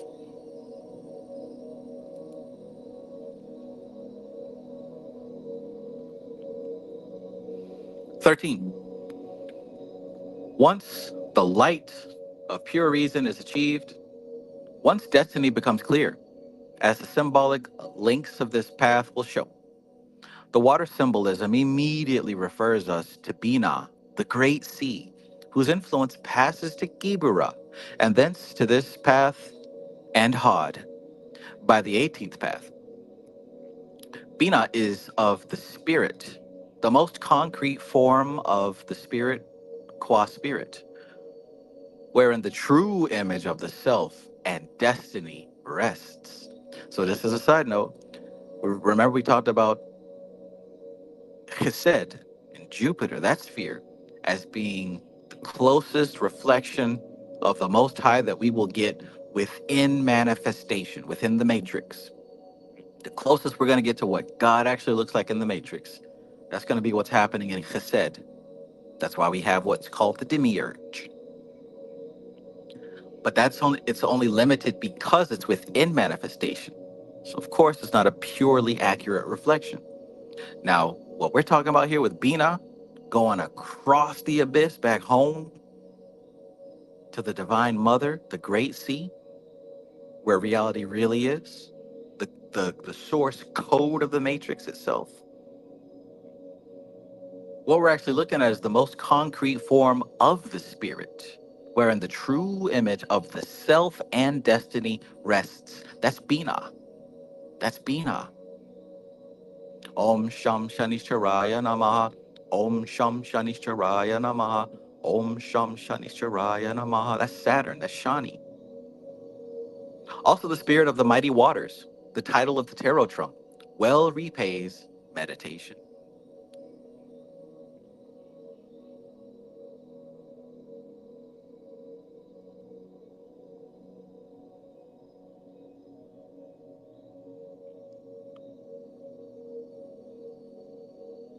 The mighty waters are those of the anima mundi, the universal soul, wherein is reflected the true luminous image of the Creator. This is represented in the diagram known as the Great Symbol of Solomon.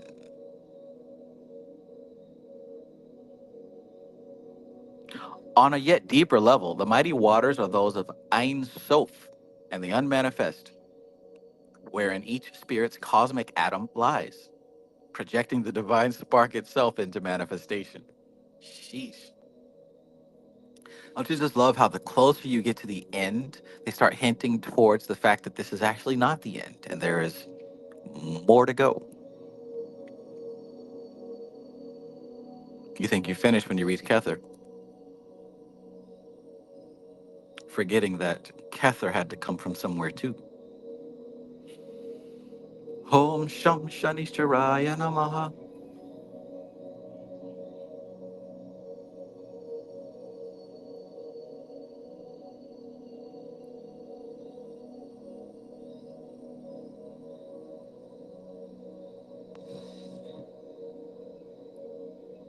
All right, did you learn anything from this chapter? Are you getting anything from this?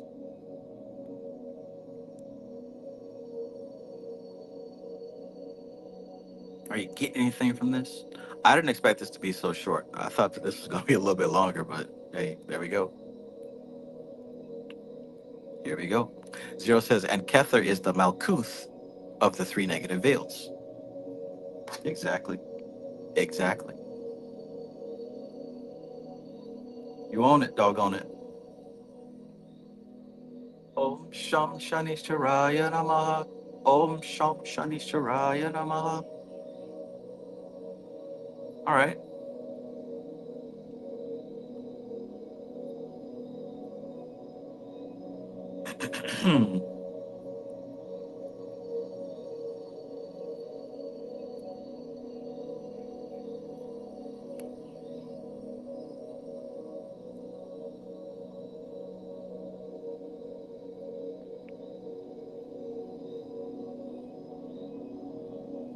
How can you be afraid of death when you realize that's the whole point?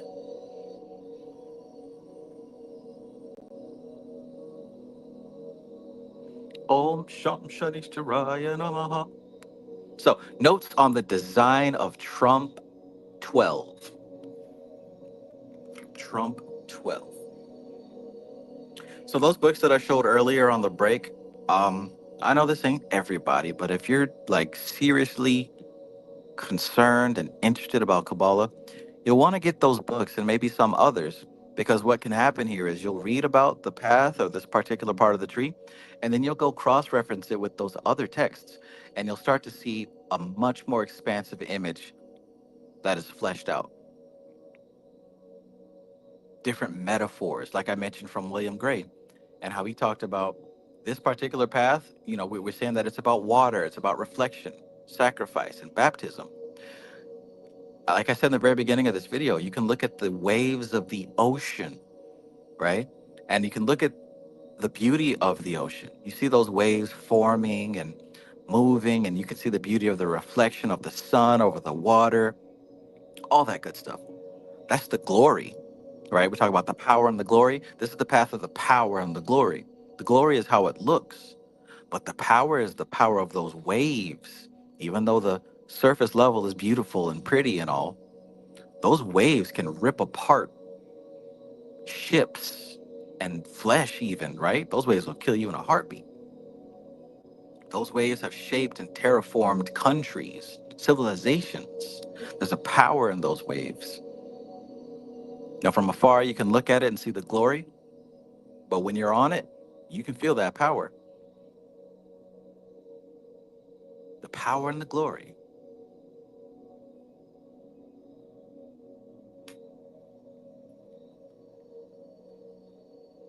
Let's talk about it. Notes of the design of Trump 12. The Marseilles card shows a man suspended by 1 foot from a beam, supported by 2 lopped tree trunks, each within 6 lopped branches. His head hangs over a pit, and his legs are crossed, with his hands behind his back so that the arms form a triangle. On the Marseilles pack, it appears that the man's ankle is bound with a supple branch of the crosspiece, but Worth substitutes a rope. He also gives the man moon-shaped pockets to his jacket. These are only suggested by the Marseilles version. Following Levy, Worth attaches a money bag to each armpit. This is an old tradition with this card, which has been commonly associated exoterically with Judas Iscariot. Surprisingly, Case makes little of the number of lopped off branches through Levy, though Levy, Pappas, Worth, and Knapp take care to make them 6 each side. Case counts the man's buttons, though, and makes them 10 for the Sephiroth. Waite's hanged man has none. Worth's 6 and Knapp's 7. There are 10 on the Marseille's version. Worth, Knapp, and Case follow the Marseille's form of the gallows. Case, however, is the only one who deliberately seems to make it into a letter tau for form. So tau means form. Crowley had long supported a Daleth shape, the letter of Venus, which signifies grace and love, essential to the deeper meanings of this card. Waite is another tau supporter, but makes the gallows into the shape of an actual tau cross. The Egyptian card shows us the usual form of gallows, but the uprights are twined with vines, bunches of grapes, 3 each side, hanging at intervals. There are the usual 6 lopped branches each side, but they occur at the top of the uprights as if these were made from palm trees. The man's hands are bound to form a downward pointing triangle, and coins drop from them.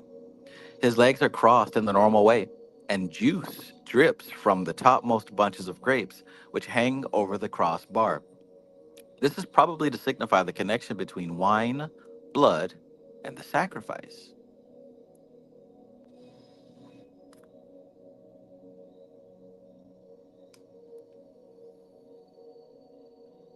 I'm your passenger.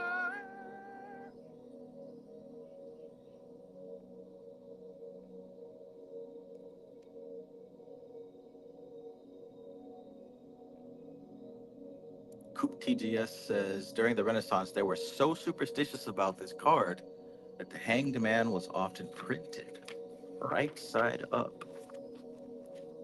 Matthew Watson, peace and greetings, my friend. Peace and greetings.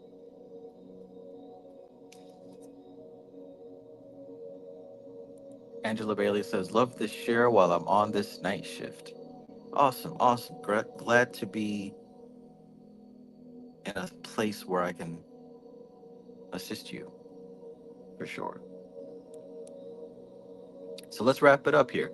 The binding cord. Oh, look at that. 144. But now 144. I didn't realize it. How perfect. But now 144, Magnolia Street, I seen through the window of that house. They was in white robes fucking one another in the air like a choo-choo train. All sisters going to hell. You gonna fuck me? Hello! 144. But now 144. Lord have mercy. God bless you. God bless you, Brother Connolly. God bless you, Racka Willie. The binding cord always seems to be distinct from the actual wood of the cross piece, except on Waite's card. And on this, it is obscure. Crowley's card shows it to be a serpent, which binds the man to an ankh. He is also nailed to a lattice work with green discs for Venus at the termination of his limbs and at his head. His attitude displays a cross over a triangle, and you should know that that is a prominent symbol for the Golden Dawn, right? We know the cross being the 4 and the triangle being the 3. And what we're talking about is the direction, leadership, guidance of the masculine element over the feminine element. Why do I say that? Because we're talking about the emperor over the empress being Prakriti, nature, the emperor representing Purusha. Literally mind over matter. That's what that triangle with the cross above it represents. And that's what you see here. Triangle with the cross. But now 144, Magnolia Street, I seen through the window of that house. It was in white robes. It was in white robes. Racka Willie was actually talking about the 144,000 to be raptured during the apocalypse. They were also in white robes. See? Telling you. But he was tapping into something. He told you that's the Holy Spirit, right? He don't spit it. It's automatically, systematically.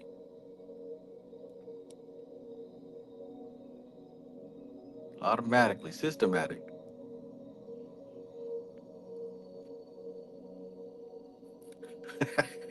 Heard about that path you got.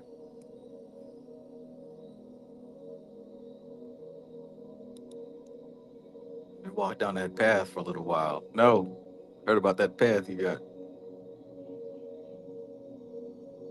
So we were talking about that cross over the triangle, a prominent golden dawn symbolism. I don't have the book next to me, but I'm sure you've seen it before.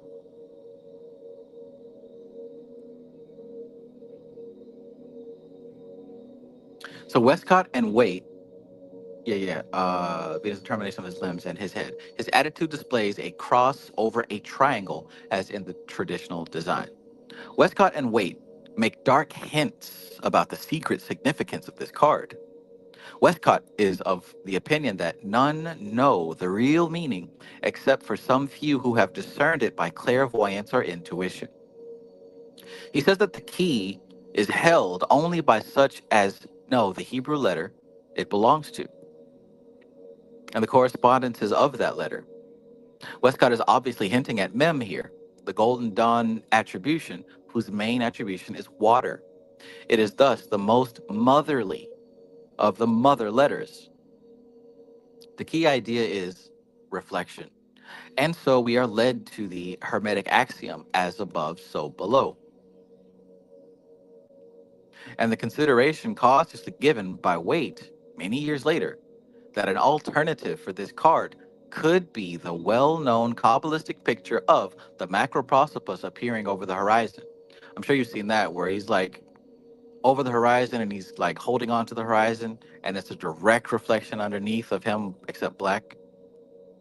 And it kind of makes out the six-pointed star. You've seen the image before. But yeah, the Kabbalistic picture of the macroprosopus appearing over the horizon, his whole head and shoulders and triangularly held arms reflected in the waters. The waters are the same as those mentioned in the early part of Genesis, and the diagram is the great symbol of Solomon. It is given in the frontispiece of Eliphas Levi's Dogma et Ritual, or Transcendental Magic. So yeah, we are talking about that six-pointed star. The as above, so below. God being reflected within his creation. And what is reflecting the creation? The waters. The waters. We're talking about Chokmah being reflected within Binah.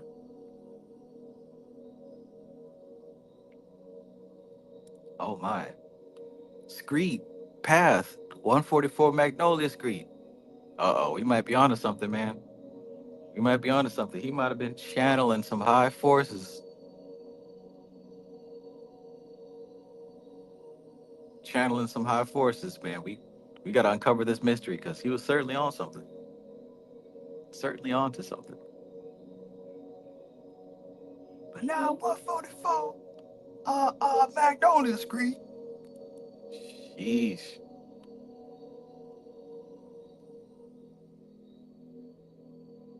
Natural Mystic, peace, peace. Natural Mystic says shadow is also a symbolic form of reflection. Yes. Yeah, that's a good call, actually. Right? Look at your shadow. It's literally a reflection of, dang. I don't think I've ever thought of my shadow as a reflection, like in a mirror or in water.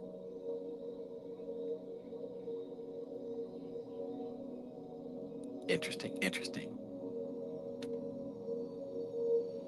It is thus a question of spirit and form, and it is a fruitful line for meditation. Like 72, beautiful. Though the reason for all the secrecy of the past is difficult to see. Manly P. Hall not unnaturally gives the figure of a triangle surmounted by a cross as a symbol for meditation, that is, spirit immersed in form. Hence the higher ideas of sacrifice. Eliphas Levi has also suggested that the hanged man is a form of Prometheus, and this idea is certainly well worth consideration.